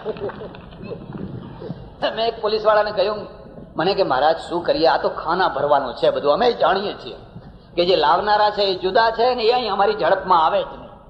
અને આ જે ચેકિંગ કરીએ છીએ એ જુદું છે, પણ અમારે પગાર લેવાનો છે અને ઠેઠ સુધી ખાના ભરવાનું જ કામ ચાલે છે, ઠેઠ સુધી. ખલાનામ ચ ભુજંગાનામ સર્પ, ભુજંગ એટલે સર્પ. યશ્ચ વિશ્વાસઘાતીનામ અભિપ્રાયાન સિદ્ધ્યંતી, અને જે વિશ્વાસઘાત કરનારા છે એના અભિપ્રાયો સિદ્ધ નથી થતા. તેનેદમ વર્તતે જગત, એના કારણે તો આ જગતનું અસ્તિત્વ છે, નહીં તો જગત ક્યારનું નષ્ટ થઈ ગયું હોત. યાદ રાખજો, બધા પાપ કરવા હોય તો કરજો, બધા કરવા હોય તો છૂટશે, પણ વિશ્વાસઘાત ન કરશો. વિશ્વાસઘાત જેવું કોઈ પાપ નથી. બે જણા ભેગા થઈને પેઢી બનાવી, એકબીજાના ઉપર વિશ્વાસ મૂક્યો, સગા ભાઈ કરતા વધારે ભાઈ બન્યા. હવે પેલો ગેરહાજર હોય એટલે આ ગલ્લામાં હાથ મારે, અને આ ગેરહાજર હોય એટલે પેલો ગલ્લામાં હાથ મારે. એમાં બે મારે તો વાંધો નહીં, કારણ કે પેલો પેલાનું કાપે છે, પેલો પેલાનું કાપે છે. પણ એક માણસ ભરોસા ઉપર બેઠો હોય, બીજો માણસ કાપ કાપ કરતો હોય, ઈશ્વર એને માફ ન કરે. વિશ્વાસઘાત જેવું કોઈ પાપ નહીં. જંગલ હતું, અને જંગલના સમયમાં સાંજના ટાઈમે માણસ ભૂલો પડ્યો. અટવી, અરણ્ય, અંધારું થઈ ગયું. હવે ક્યાં જવું, રસ્તો ના મળે, દિશા ના સૂજે. થાકીને એક ઝાડ ઉપર ચડી ગયો. એક ઝાડ ઉપર ચડી ગયો, ચડ્યો તો ખરો, પણ પછી ઉપર જોયું તેને ખ્યાલ આવ્યો ઉપર તો રીંછ બેઠેલું છે, કાળ બેઠેલો છે ઉપર. એટલે ધ્રુજવા માંડ્યો. પેલા રીંછે કહ્યું, તું ચિંતા ના કર, હું એ ભાઈના માર્યું અહીં ઉપર ચડ્યો છું, મને બીક લાગી એટલે હું ઉપર ચડ્યું છું, તું ચિંતા ન કર, તું પાછળથી આવ્યો એટલે મારો મહેમાન કહેવાય, મારો અતિથિ કહેવાય. હું પહેલા આવ્યો એટલે આ મારું ઘર કહેવાય, તું મારો અતિથિ કહેવાય, તું રહે શાંતિથી, હું તને કશું નહીં કરું. એટલે એને હિંમત આવી, માણસને હિંમત આવી, બેયમાં મૈત્રી જામી. થોડી વાર થઈ હશે અને સિંહ આવ્યા, 2-3 સિંહો આવ્યા. એમણે જોયું ઉપર ખાપડો ખોરાક છે, આમ આમ ઊંચા કુદાકૂદ કરે પણ પહોંચાય નહીં. પછી પેલા બેયમાંથી ઊંઘ આવવા માંડી. એટલે પેલા રીંછ છે ને, એ રીંછે કહ્યું, ભાઈ આપણને બેયને ઝોકા આવશે ને પડી જઈશું તો આ સિંહ ખાઈ જશે આપણને, એટલે એક કામ કર, તું મારા ખોળામાં માથું મૂકીને સુઈ જા, હું જાગીશ, અને પછી મને ઊંઘ ચડે ત્યારે હું સુઈ જાઉં, તું જાગજે. તો હા બરાબર છે. પેલો માણસ છે, સંસ્કૃતિની વાતો કરનારો, ધર્મની વાતો કરનારો, રીંછના ખોળામાં માથું મૂકીને સુઈ ગયો ઘસઘસાટ. પેલો સિંહ કે છે, રીંછ સમજ જરા, આપણે તો એક જ જંગલમાં રહેનારા, તું એ જાનવર ને હું એ જાનવર ને, આ તો માણસ આપણું દુશ્મન, ફેંકને નીચે, મારો ખોરાક લઈને હું ચાલતો જઈશ, તને કશો વાંધો આવશે નહીં. રીંછ કે ના ના ફેંકાય, મારા ખોળામાં માથું મૂકીને સૂતો છે, મારા વિશ્વાસે સૂતો છે, મારા ભરોસે સૂતો છે, મારાથી દગાબાજી ના કરાય. બહુ સમજાયો પણ રીંછ ના માન્યો. 12 વાગ્યા, 1 વાગ્યો, પેલો માણસ ઊંઘ પૂરી લઈને ઉઠ્યો. એટલે પેલા રીંછને કહ્યું, હવે તું સુઈ જા. એટલે રીંછ હતો એ માણસના ખોળામાં માથું મૂકીને સુઈ ગયો. થોડીક વાર થઈ એટલે પેલા સિંહે માણસને સમજાવવા માંડ્યો કે એ માણસ જરા સમજ, સવાર થશે, હું તો ચાલ્યો જઈશ, પણ આ રીંછ તને ફાડી ખાશે, એના કરતા એને મારને ધક્કો, એટલે મારો ખોરાક લઈને હું ચાલતો જઉં ને તને કશો વાંધો ના આવે. 1-2 વાર આવી વાત કરીને માણસના મગજમાં વાત ઉતરી, વાત તો સાચી કે છે, વાત તો સાચી કે છે. એને જોરથી રીંછને માર્યો ને ધક્કો ને, બિચારું ઊંઘમાં ઘસઘસાટ ઊંઘેલું રીંછ છે ને ઉપરથી ગબડ્યું. ગબડ્યું તો ખરું, પણ નીચે પડતા પડતા એના હાથમાં એક ડાળી આવી ગઈ, અને ડાળી આવી ગઈ એટલે ઠેઠ નીચે ના પડ્યું, પાછો ઉપર ચડીને આવ્યો. આને પેલો ધ્રુજવા લાગ્યો કે હવે, રીંછે કહ્યું, હજુ હું તને મારીશ નહીં, હજુ હું તને નહીં મારું, પણ તું એક કામ કરજે, સવારે જયારે આ સિંહ ચાલ્યો જાય ને તું નગરમાં જાય, ગામમાં જાય, ત્યારે માણસોને એટલું કહેજે કે માણસો કરતા જાનવરો સારા, એટલું કહેજે બસ. આપણે જે વાત વાતમાં કહીએ છીએ ને, જાનવર જેવા, પશુ જેવા, ઢોર જેવા, જો માણસ આ પશુ જેવો થાય ને ઢોર જેવો થાય તોય ઘણું સારું છે. મેં વિશ્વાસઘાત નથી કર્યો. તમારા આંગણે બળદ હોય તો પૂછી જોજો, બળદ કોઈ દાડો તમારા સાથે વિશ્વાસઘાત કરે છે? આખા દિવસનો થાકેલો હોય, હળ ચાલ્યું હોય અને એના સાંધે સાંધા દુખતા હોય, પણ રાત્રે જો કોઈ સ્ત્રીને પ્રસૂતિનો પ્રસંગ આવ્યો હોય અને દવાખાને એને લઈ જવી હોય તો તરત જ ગાડે જોડી જવાનું. કોઈ દાડો ના પાડે છે? અને માણસ તો હાજો હારો હોય તો કે ના મારા તો આમ છે, મારી ગાડી બગડી છે, મારું ફલાણું બગડ્યું છે. તમારું બગડ્યા જ કરો. પશુ કોઈને વિશ્વાસઘાત નથી કરતું, માણસ જ વિશ્વાસઘાત કરે છે. વિશ્વાસઘાતના કારણે માણસ દુઃખી થાય છે. એટલે આ બીજી વાત યાદ રાખજો. તેને દમ વર્તતે જગત, એના કારણે આ દુનિયા છે. તમે આટલો મોટો સમુદાય જયારે અહીં એકત્રિત થયા છો ત્યારે એક સંદેશો લઈને જજો. જીવો, જીવવા દો, નહીં સુખી થાઓ અને સુખી થવા દો. તમે સુખી થાઓ, બંગલો બનાવો, ગાડી બનાવો, ફલાણું કરો, ન્યાય નીતિથી. તમારી દીકરીને પરણાવો, તમારા દીકરાને પરણાવો, સારી રીતે પરણાવો, પણ પડોશીની દીકરીને પરણવા દો. એનું બગાડો નહીં, એનું જીવન ના બગાડો. કેટલીક વાર તો એવાય માણસો હોય કે ઘરના પૈસા ખર્ચીને સામે જઈને બગાડવા માટે પહોંચી ગયા હોય. જોજો આ કરતા નહીં હો, ઘરના પૈસા ખર્ચીને. કારણ કે એટલા કામ માટે જ ભગવાને એમનો જન્મ આપ્યો હશે. સુખી થાઓ અને સુખી થવા. ચાલો જરા આગળ વધીએ. શંકરાચાર્ય શું કહ્યું? એમણે કહ્યું ચિદાનંદ રૂપ શિવોહમ શિવોહમ. જો બેની ઉલટી વાત થઈ ગઈ. અરે દુઃખ જેવી કોઈ વાત જ નથી. દુઃખ તો મિથ્યા છે, કલ્પના છે. હું તો આનંદ રૂપ છું, આનંદ રૂપ છું, હંમેશા આનંદ રૂપ છું. કોઈ દિવસ મારે દુઃખ નતું. આ તો અજ્ઞાનથી બધું દુઃખ વળગ્યું છે. એનો વ્યવહાર શું આવ્યો? એનો વ્યવહાર એ આવ્યો કે બુદ્ધના સાધુઓએ જે કરુણાનો સંદેશ પ્રસરાવ્યો એ શંકરાચાર્યના સાધુ ના પ્રસરાવી શક્યા. કારણ કે એમના ત્યાં દુઃખ હતું જ નહીં. દુઃખ કલ્પના છે, પેલાના ત્યાં દુઃખ વાસ્તવિકતા છે. જીસસે શું કહ્યું? બહુ સમજવા જેવી વાત છે. એને કહ્યું જો હું જયારે માદો હતો ત્યારે મારી આંખ ટગર ટગર ટગર બારણે લાગેલી હતી. તું મને જોવા ના આવ્યો. તું મને જોવા આવ્યો હોત તો મારો મંદવાડ ઓછો થઈ જાય. માનવતા. હું જયારે ભૂખ્યો હતો, મારા પેટમાં ભૂખ લાગી હતી, ત્યારે હું તારી રાહ જોઈને બેઠો હતો. તું એક ભાખરી લઈને મને આપવા. તારા ઘરમાં દૂધપાક ઉકળતો હતો, પણ તું મને યાદ ના કરી શક્યો, મને ભાખરી ના આપી શક્યો. હું જયારે ટાઢે થરથરતો હતો અને ઠંડીથી રહેવાતું નતું, ત્યારે હું તારી રાહ જોઈને બેઠો હતો. તું એકાદ ફાટેલો તૂટેલો ધાબળો લઈને પણ મને ઓઢાડી જાય. આ જીસસનો સંદેશ છે. એમાંથી આખી ક્રિશ્ચિયાનિટી નીકળી. અને ક્રિશ્ચિયાનિટી એટલા માટે માનવતાની સેવા કરનારી નીકળી. અમે બધા જઈએ અને જઈને કહીએ કે આનંદ રૂપ છો, બસ આનંદ રૂપ. પછી ભૂખ લાગે ત્યારે પાછું ભૂખ તો લાગે જ પાછી. હો, જે ઉપદેશ વાસ્તવિક ના હોય, વ્યવહારિક ના હોય, જીવન ઉપર સીધી એની અસર ના હોય, એ બધા તરંગી ઉપદેશો છે. એ ઉપદેશોથી કોઈનું ભલું ના થાય. ચૈતન્ય મહાપ્રભુ મૃત્યુ સંદેશ આખી જિંદગી ઉપદેશ આપ્યો. પણ જયારે મરણ પથારીએ પડ્યા એટલે એમના ભક્તો ભેગા થયા અને ભેગા થઈને બોલ્યા કે અમને હવે કંઈક છેલ્લો સંદેશ આપો, મૃત્યુ સંદેશ યાદ રાખજો. આખી જિંદગી તમે ગમે તે બોલ્યા, મરતી વખતે શું બોલ્યા? રામ બોલ્યા, બીજું કઈ બોલ્યા? પેલી ઉઘરાણી પતાવજે, ફલાણું આમ કરજે, એના વ્યાજના આટલા ચડાવી દેજે, આવું બોલતા હોય છે. એ બોલે તો કઈ ખોટું નથી, પણ એ સમય ખોટો છે. જિંદગીમાં એ બોલ્યા હોય તો બરાબર છે, પણ જે સમયે બોલે છે એ સમય ખોટો છે. એ સમયે આવું ના બોલવાનું. ચૈતન્યની પાસે આખો ઢગલો ભેગો થઈ ગયો અને કહેવા લાગ્યા અમને કંઈક ઉપદેશ આપો, ઉપદેશ આપો. એટલો સરસ ઉપદેશ આપ્યો છે, એટલો સરસ ઉપદેશ આપ્યો છે. ત્રિણાદપી સુનીચેના તરોરપી સહિષ્ણુના અમાનીના માનદેના કીર્તનીય સદા હરિ. તમારે હરિનું ભજન કરવું છે ને, ભગવાનનું ભજન કરવું છે ને, આખી રાત છબલિકા ના વગાડશો. હું એમાં સંમત નથી.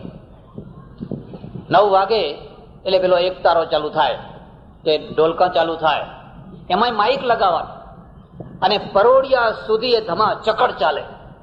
તમે ભજનને સમજ્યા જ નથી. ઊંઘો ને ઊંઘવા દો, આ બીજું સૂત્ર. ઊંઘો અને ઊંઘવા દો.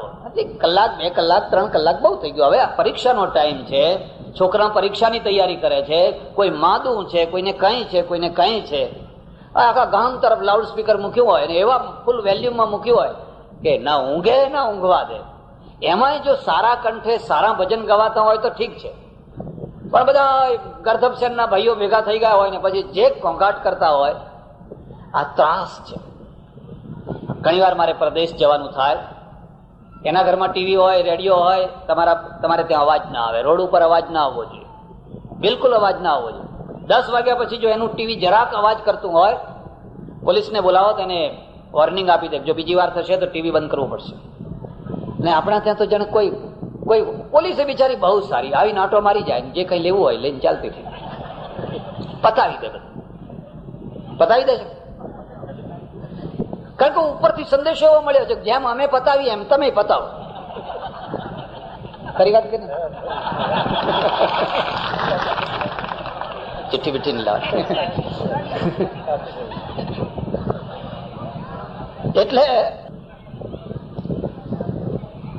એટલે ઊંઘો ને ઊંઘવા દો, કોઈની ઊંઘ ના બગાડો. મારા એક સજ્જન હતા, 80-82 વર્ષના વૃદ્ધ થઈ ગયેલા. તો હું જેટલી વાર એ ગામમાં જાઉં, એની ઘરવાળી ડોશી મને શું કે, મહારાજ આ ડોહા સેવા કરવા લઈ જાઓ, તમારી સેવા કરશે. જો મારી સેવા કરશે. 82 વર્ષનો ડોહો મને સેવા કરવા આપે છે. મેં કહ્યું જો સેવા કરવા જ તમારે આપવો હોય તો પેલો છોકરો આપો, BA પાસ થયેલો છે. ના એ નહીં, એમ કે આ ડોહો લઈ જાઓ. ડોહો કેમ આપે ખબર છે? એ 11 વાગે ઉઠી જાય, 7 વાગે સુઈ જાય ખાઈને, 11-11:30 વાગે એટલે ઉઠી જાય. અને ઉઠે એટલે એને એમ થાય સવાર થઈ ગયું. અને પછી આખા ઘરમાં ખખડાટ કરતા કરતા નાય ધોવે, એ બધું કરતા કરતા 12 વાગે 12:30 વાગે એટલે મંદિરે જઈને સાંકળ ખખડાવે, એ પૂજારી ઉઠ, સવાર થયું. પેલો પૂજારી માડ ઊંઘ્યો હોય. હવે આ ડોસાના પ્રત્યે કોઈને પ્રેમ થાય ખરો? મરતોય નથી, એમ કે ઊંઘતો નથી અને કોઈને ઊંઘવા દેતો. એટલે પેલી ડોશી શું કહે છે, લઈ જાઓ મહારાજ, ઓડિયો ગોડિયો તમારા માથા ઉપર. હવે મારી સેવા કરે કે? ચૈતન્ય મહાપ્રભુ એક ત્રિનાદપી સુનીચેના, ભજન તો અંતરનું છે. અને જેનું અંતર ભજન કરતું હોય એને બોલવું નહીં પડે કે ભજન કરે છે. એનો ચહેરો બોલશે, એની આંખો બોલશે, એનું જીવન બોલશે. એના હાથમાં માળા નહીં હોય તો આપોઆપ ખબર પડશે કે આ ભજન કરનારો માણસ છે. અને લોકોને જોતા જ ગટરમાળા ફેરવવા લાગે તો લોકો તો કદાચ છેતરી જાય, પણ જેની માળા ફેરવો છો એ ના છેતરાય.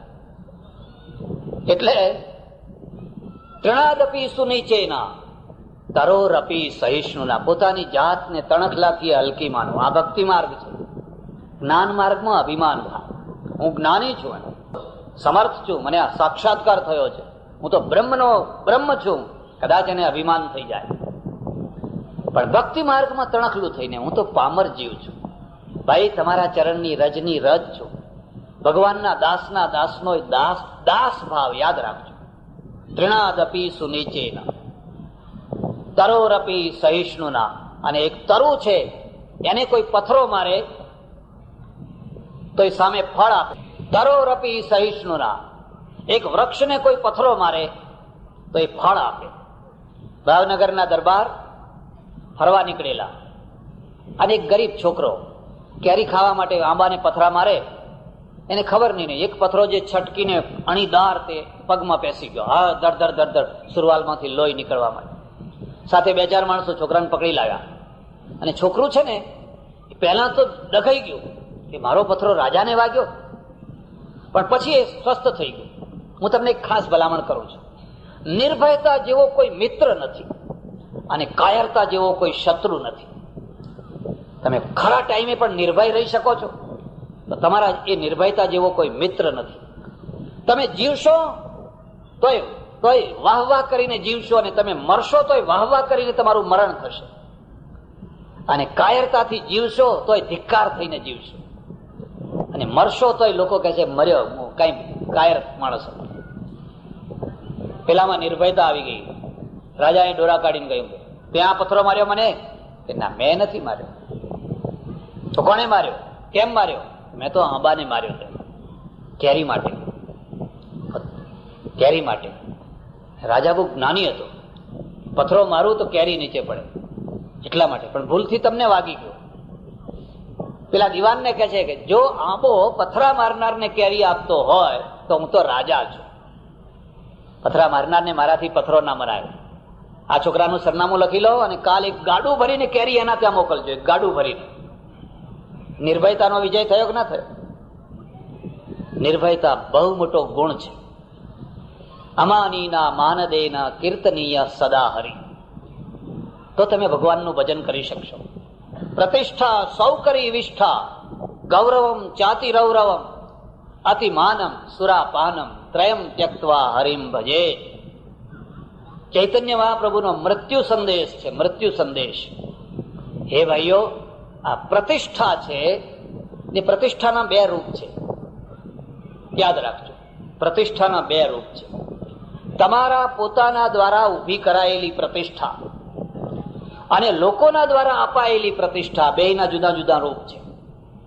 તમારા પોતાના દ્વારા ઊભી કરાયેલી પ્રતિષ્ઠાનો ભરોસો ના કરશો.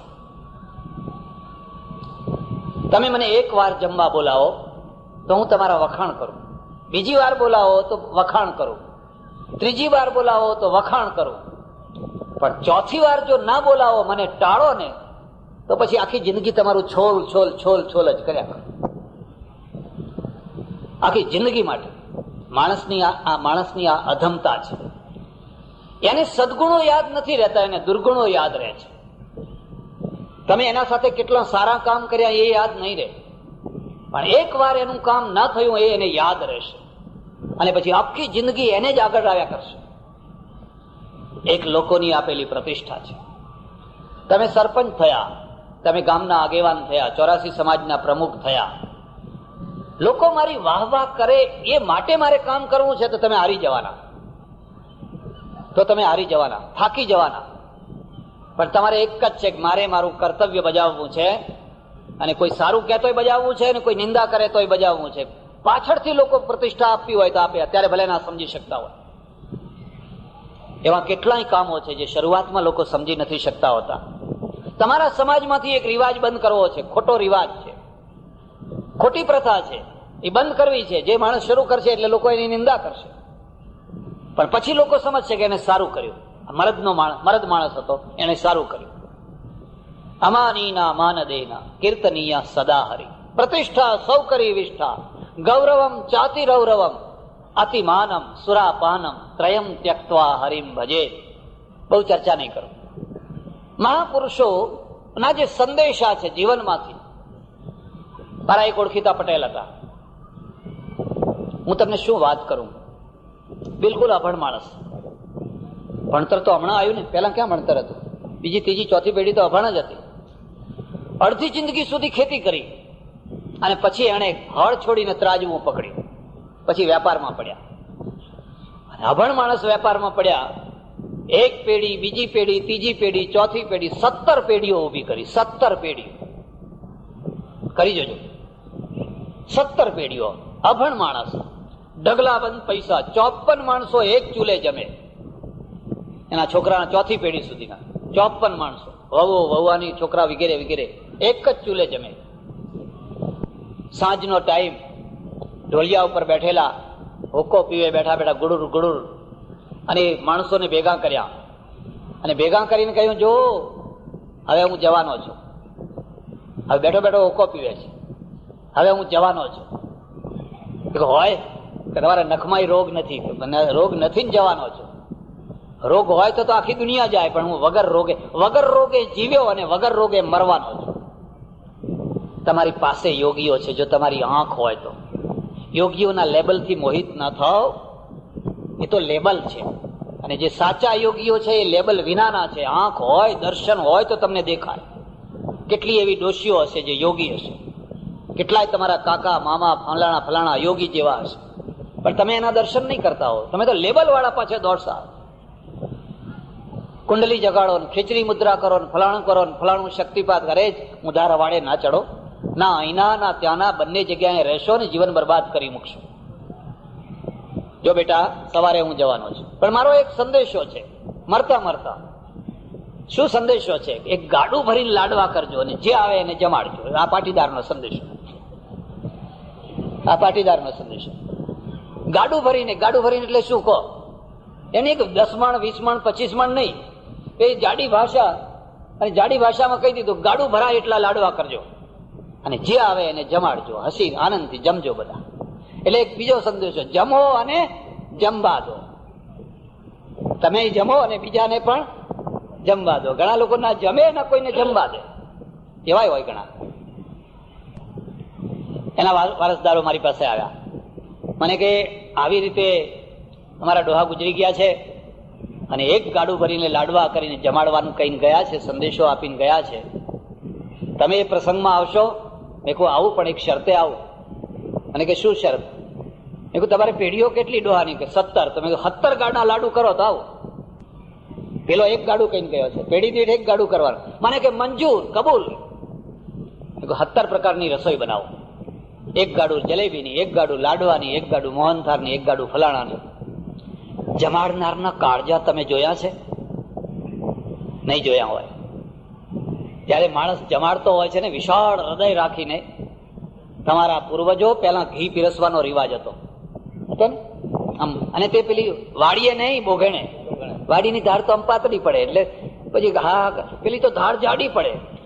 અને જયારે પેલો બોઘેણું લઈને ઘી પીરસવા આવે ને, ત્યારે પેલા ઘેડિયાઓ બાજુવાળા સાથે વાત કરે કે તમારી ભેંસ કેટલું દૂધ આપે છે, એટલે પેલું પડે વધારે. અને પછી શું, હા હા હા બહુ નાખી દીધું, એમ કે ખ્યાલ ના રહ્યો. પચી જતું, બધું હજમ થઈ જતું. કેટલું મોટું કાળજું હશે જરા વિચાર કરો. ગાડું ભરાય એટલા લાડવા કરજો અને જે આવે એને જમાડજો, નાત જાત જોયા વિના. કોઈનો કોઠો ટાઢો કરો, આ ગામઠી ભાષા છે. કોઈનો કોઠો ટાઢો કરો. અને કોઈનો કોઠો ગરમ થયો હોય તો, કોઠો ગરમ થયો હોય ને ત્યારે બધું કશું ના ગમે. કોઠો એટલે સમજ્યા? અને એમાં જયારે પડે ને, એમાંય સારામાં સારું પડે પાછું. એમાંય સારામાં સારું પડે એટલે બસ અંદરથી આંતરડી નીકળે, ભલું થાવ, ભલું થાવ, ભલું થાવ. બોલવાથી આશીર્વાદ ના લાગે, અંદરથી આંતરડીમાંથી નીકળે. એટલે એક જીવન સંદેશ છે, એક દાર્શનિક સંદેશ છે, એક મૃત્યુનો સંદેશ છે. મારે ને તમારે, આપણે સૌએ એક દિવસ તો છેલ્લી ઘડીએ પહોંચવાનું છે, પહોંચવાનું છે ને પહોંચવાનું જ છે. કોઈ અમર નથી. રામના બાપ દશરથે અમર નથી. રામની એ તાકાત નહીં દશરથને અમર કરે. અને જો દશરથને અમર કરે તો પરિણામ શું આવે ખબર છે? પછી છોકરા જ કહે હે ભગવાન અમારા દાદાને ઉપાડી લો. આ દાદાઓ બેઠા હોય એમને પૂછી જોજો. છોકરાઓ અંદર અંદરથી તો પ્રાર્થના જ કરતા હોય કે હવે આ પાકું પાન મારા વાલા લઈ લો. હવે એમ ખટખટ કરે છે, આખું માથું ખાઈ જાય છે. આ મરણ એ જ બરાબર છે. મરણ નિશ્ચિત છે, જવાનું નિશ્ચિત છે. તો પછી હવે એક સંદેશો ઉભો કરીએ. અને એ સંદેશો કેવો? હું એને 2-3 રીતે જોઉં છું. એક તો એવો જેને અલવિદા, છેવટનો હાથ ઊંચો કરી અને આપણે વિદાય થતા હોઈએ, પણ એમને એમ નહીં, તમને જમાડીને, તમારો કોઠો ઠારીને. એટલે એમાંથી જીવનચર્યા ઉભી થઈ. આ જે જીવતા જીવતા કરવાનું થયું ને, એનું મૂળ ક્યાં છે? કે હવે અમે 6 મહિના, 12 મહિના, વર્ષ, 2 વર્ષના મહેમાન છીએ. ક્યારેક મૃત્યુ આવે, કઈ કહી ન શકાય. ઘોડા ઉપર બેસીને આવે અને કીડીના પગે આવે. 12 મહિના ખાટલામાં માણસ પડ્યો રહે અને રોજ રાહ જોવે ને ના આવે. અને એક માણસ કામ કરતો હોય ને હજુ ઘણું કામ બાકી હોય ને એકદમ ઘોડાપુરમાં આવીને ઉપાડીને લઈને ચાલતો થઈ જાય. બધાનો ભરોસો થાય પણ મૃત્યુનો ભરોસો થાય પણ એ નક્કી તો છે. એટલે જે ડાયો માણસ હોય એ જાગતો થઈ જાય. એમ સમજે કે હવે આપણે 5 વાગ્યાના સૂર્ય થયા, હવે આપણા 12 વાગ્યા નહીં. 12 વાગ્યાના તાપમાં આપણે ઘણા તપ્યા, ઘણા લોકોને તપાવ્યા, ધ્રુજાવી નાખ્યા, આખું ઘર ધ્રુજી ઉઠે. પણ હવે 5 વાગે પહોંચ્યા, 5:30 પહોંચ્યા, 6 પહોંચ્યા, પીડા પડી ગયા, ફિક્કા પડી ગયા. નાના છોકરાની ચામડી જોજો. આવડું નાનું છોકરું હોય એને પાવડર લગાડવાની જરૂર નહીં. આ તો બધા પાવડર લગાડીને ઉલટો ચહેરો બગાડે છે. કુદરતે એને પાવડર ચોપડ્યો છે, એના ચહેરામાં એક ચમક છે. અને તમે જોજો, અનુભવ કરજો, નાનું જે નિરોગી બાળક હોય ને એને સૂંઘી જોજો. કુદરતે એમાં સુગંધ મૂકી છે. એવી સુગંધ કે આજ સુધી કોઈ અત્તર વાળો એવું અત્તર નથી બનાવી શક્યો એવી સુગંધ. એટલે તો લોકો એને છોડતા નથી. એટલે કુરકુરિયા, કૂતરીના કુરકુરિયા લઈને દબાઈને ફરતા હોય છે. હવે ઘેડું થયેલું પેલું કૂતરું છે એને પકડો ને, એનું એ કુરકુરિયું છે. પણ ખસ થઈ ગયું હોય, લવર કરતું હોય, હવે દબાવો એને. એને હાઈડ હાઈડ હાઈડ હાઈડ. આ ખાલી કુરકુરિયાની વાત ના સમજતા હો, આપણી વાત ચાલે છે. હા, એને કુદરતે એનામાં ચમક મૂકેલી છે. જેમ પીપળનું પાંદ નવું નવું નીકળ્યું હોય કેટલું ચળકતું હોય છે. વસંત ઋતુમાં ફૂટેલી જે કૂંપળો છે એમાં કેટલું, પછી એ પાંદડા પીળા પડી જાય. હવે પીળા પડેલા પાંદડા એવી ઈચ્છા રાખે કે કંઈક લગાવું પાછું ચમક આવે, કંઈક કાળું લગાવું, કંઈક ધોળું લગાવું, કંઈક પીળું લગાવું, કંઈક ફલાણું લગાવું. તો એમ સમજવાનું.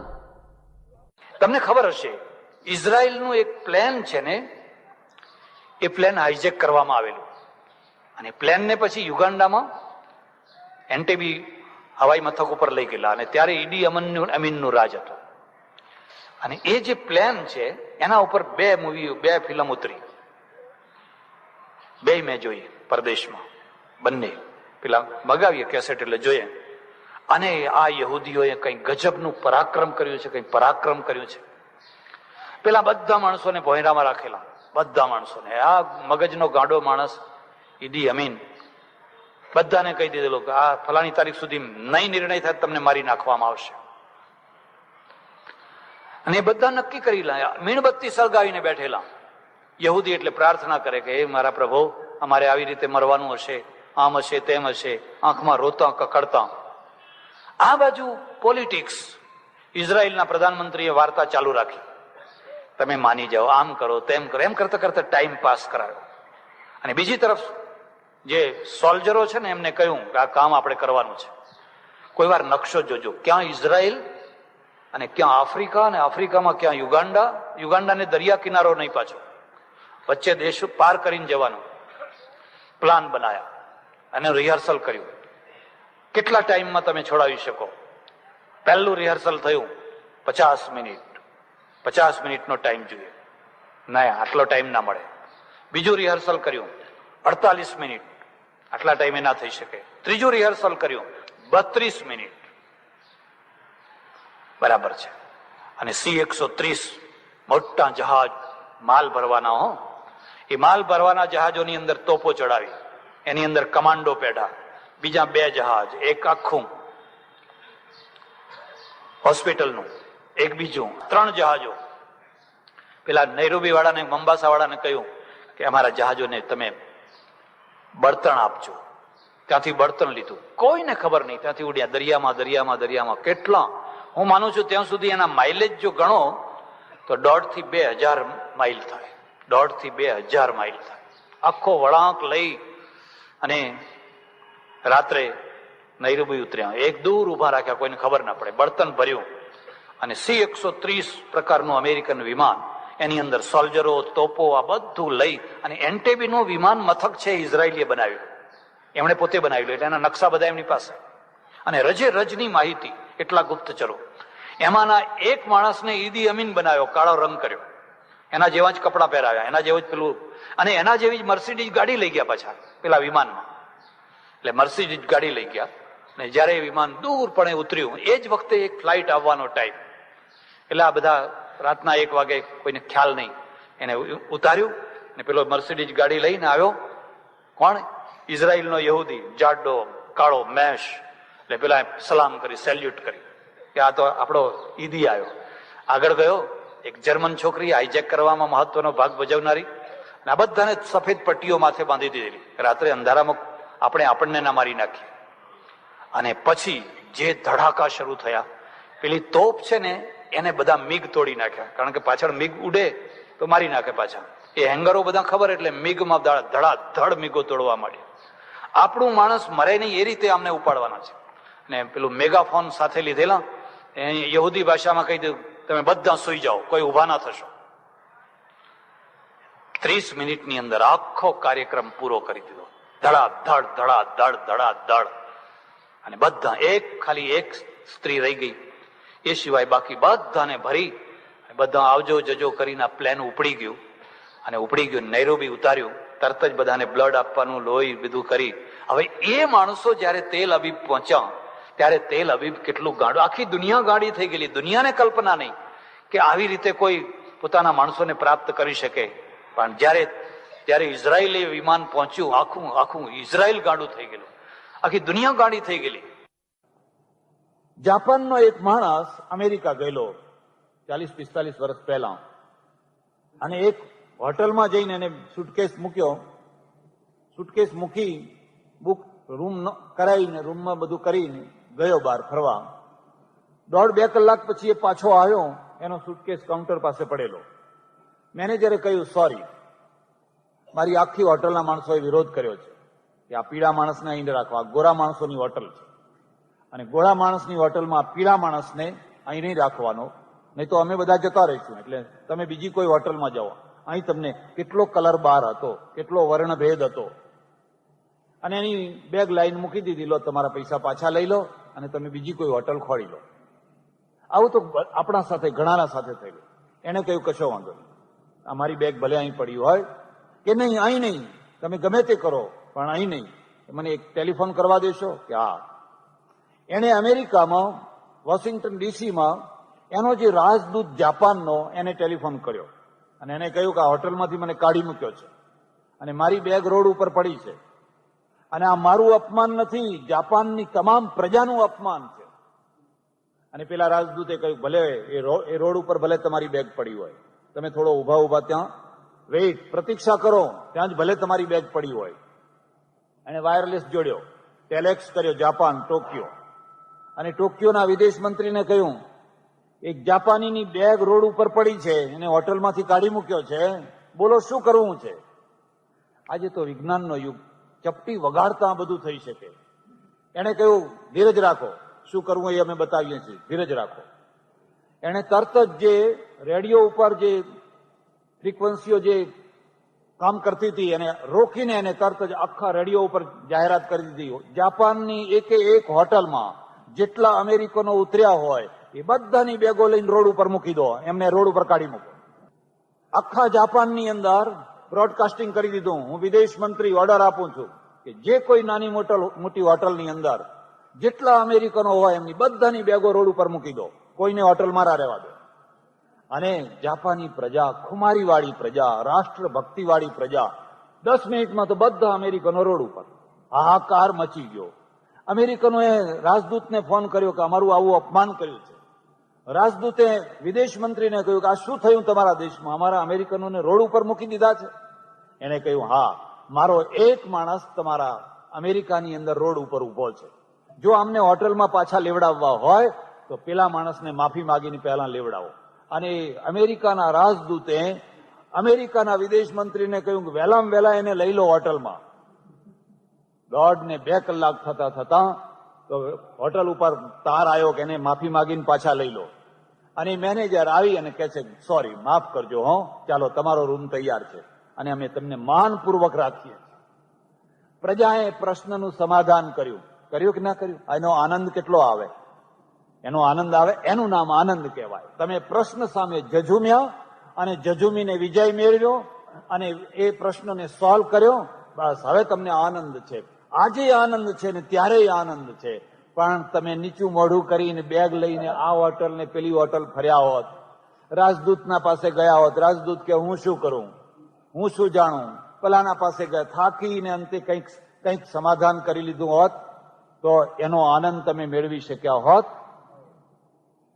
એટલે પ્રજાના પાસે જે 4 પ્રશ્નો, એમાંનો જે પહેલો પ્રશ્ન હતો એ રાજકીય પ્રશ્ન હતો. તમારે સ્વમાનથી જીવવું છે, ખુમારીપૂર્વક જીવવું છે પોતાના દેશમાં, એટલે આ પહેલો પ્રશ્ન. પણ કયા એવા આચાર્યો થયા, કયા એવા સંતો થયા જેમણે તમને રાજકીય હેતુ માટે લડાવ્યા હોય, જેમણે તમારા મગજની અંદર રાજકીય ખુમારી ભરી હોય? આંગળીના વેઢે ઘણા એવા 1, 2, 4, બાકી બધા એક જ કક્કો ઘૂંટાવે રાખે. આ પ્રપંચ મૂકોને પડતો, તું બ્રહ્મ છે અને આ જગત તો મિથ્યા છે, અને આ જગત છે જ નહીં, પ્રપંચ જ છે. આ પ્રપંચમાં પડવાની શી જરૂર? હેડો હિમાલયમાં ગુફામાં જઈને બેસીએ, થઈ જાવ સાધુ. એટલે પ્રજા મરી ગઈ. પ્રજા કોઈ દિવસ આવી પ્રજા સ્વમાનપૂર્વક જીવી શકે? ધર્મમાંથી એને સંઘર્ષ મળ્યો નહીં, ધર્મમાંથી પલાયનવાદ મળ્યો. એને સામે લડવાની જે પ્રેરણા મળવી જોઈએ, એક મુસલમાનને જે પ્રેરણા મળે છે એ હિન્દુ ધર્મને, એ હિન્દુ અનુયાયીને એ પ્રેરણા મળતી નથી મળતી. એનું આ પરિણામ આવ્યું. તમને ખબર હશે હમણાં ઇઝરાયલના થોડાક માણસોને કાશ્મીરમાં પકડવામાં આવ્યા, નહીં? પેલી જે બોટ છે ને દલ સરોવરમાં, એમાં ઉતરેલા, રાત્રે જઈને ઘેરી લીધા અને એમને પકડી લીધા. 5-6 હતા. પેલા બંદૂક વાળા, આ તો બંદૂક વિનાના, અને હાથ બાથ બાંધી દીધા. હવે બીજી જગ્યાએ લઈ જવાના. તો હવે બીજા સામાન્ય માણસો હોય તો એ તો રોડવા જ કૂટવા જ લાગે ને, એકદમ થથરી જાય ને, હવે શું થશે ને, હવે શું થશે, જાત જાતની બાધાઓ માનવા લાગે ને, હે બાપા ને, હે કાકા ને, હે ફલાણા ને, હે ફલાણા, જેટલા યાદ આવે એટલા. આ 5-6 જે હતા ઇઝરાયલીઓ, એમાંના એક માણસે હિંમત કરીને, જોર કરીને હાથ છોડી નાખ્યો. હાથ છોડી નાખીને, હવે એ જાણતો તો કૂતરાના મોતે તો મરવાનું જ છે, આ લોકો પકડીને લઈ જશે તો અમને ગોંધી રાખશે અને પછી કૂતરાના મોતે મારશે, એના કરતા મર્દના મોતે મરવું શું ખોટું છે. જમે એમ કરીને દોરડું છોડી કાઢ્યું અને જરાક પેલો ગફલતમાં રહ્યો ને માર્યો વાઘની માફક કૂદકોને. એટલે પેલાના હાથમાં જે બંદૂક હતી, મશીન ગન હતું ને, મશીન ગન પડાવી લીધું. મશીન ગન પડાવી લીધું એટલે સામે કરી દીધું, ફટફટ ફટફટ, બસ એમાંથી ભાગી છૂટ્યા. એક સિવાયના બાકીના બધા ભાગી છૂટ્યા. એક જે ભાગ્યો એને પાછો પકડીને બીજાને આપી દીધું. પણ એના કારણે એમાંથી 5 જણા બચી ગયા, એક મરી ગયો. તો હવે આ 5માં કઈ શક્તિ છે? જીવની, જીજીવિષા છે. જો એને આ સાહસ ના કર્યું હોત તો 6 મરવાના હતા, ઊંડી હાલતમાં મરવાના હતા. એટલે આ કહે છે અમે જીજીવિષા વાળા બનીએ, મર્દાના બનીએ. એટલે જિજ્ઞાસુના ઉપર એક ત્રીજી પ્રજા છે. ગમે તેવી આપત્તિમાં, ગમે તેવી વિપત્તિમાં, ગમે તેવા ભૂંડામાં ભૂંડા સમયમાં પણ એ એની અંદર જીજીવિષુપણું રહે છે. એટલે જીજીવિષે છતમ સમાહ, અમે 100 વર્ષ સુધી જીજીવિષુ પ્રજા બની અને જીવીએ. અમારે મર્દા નથી થવું.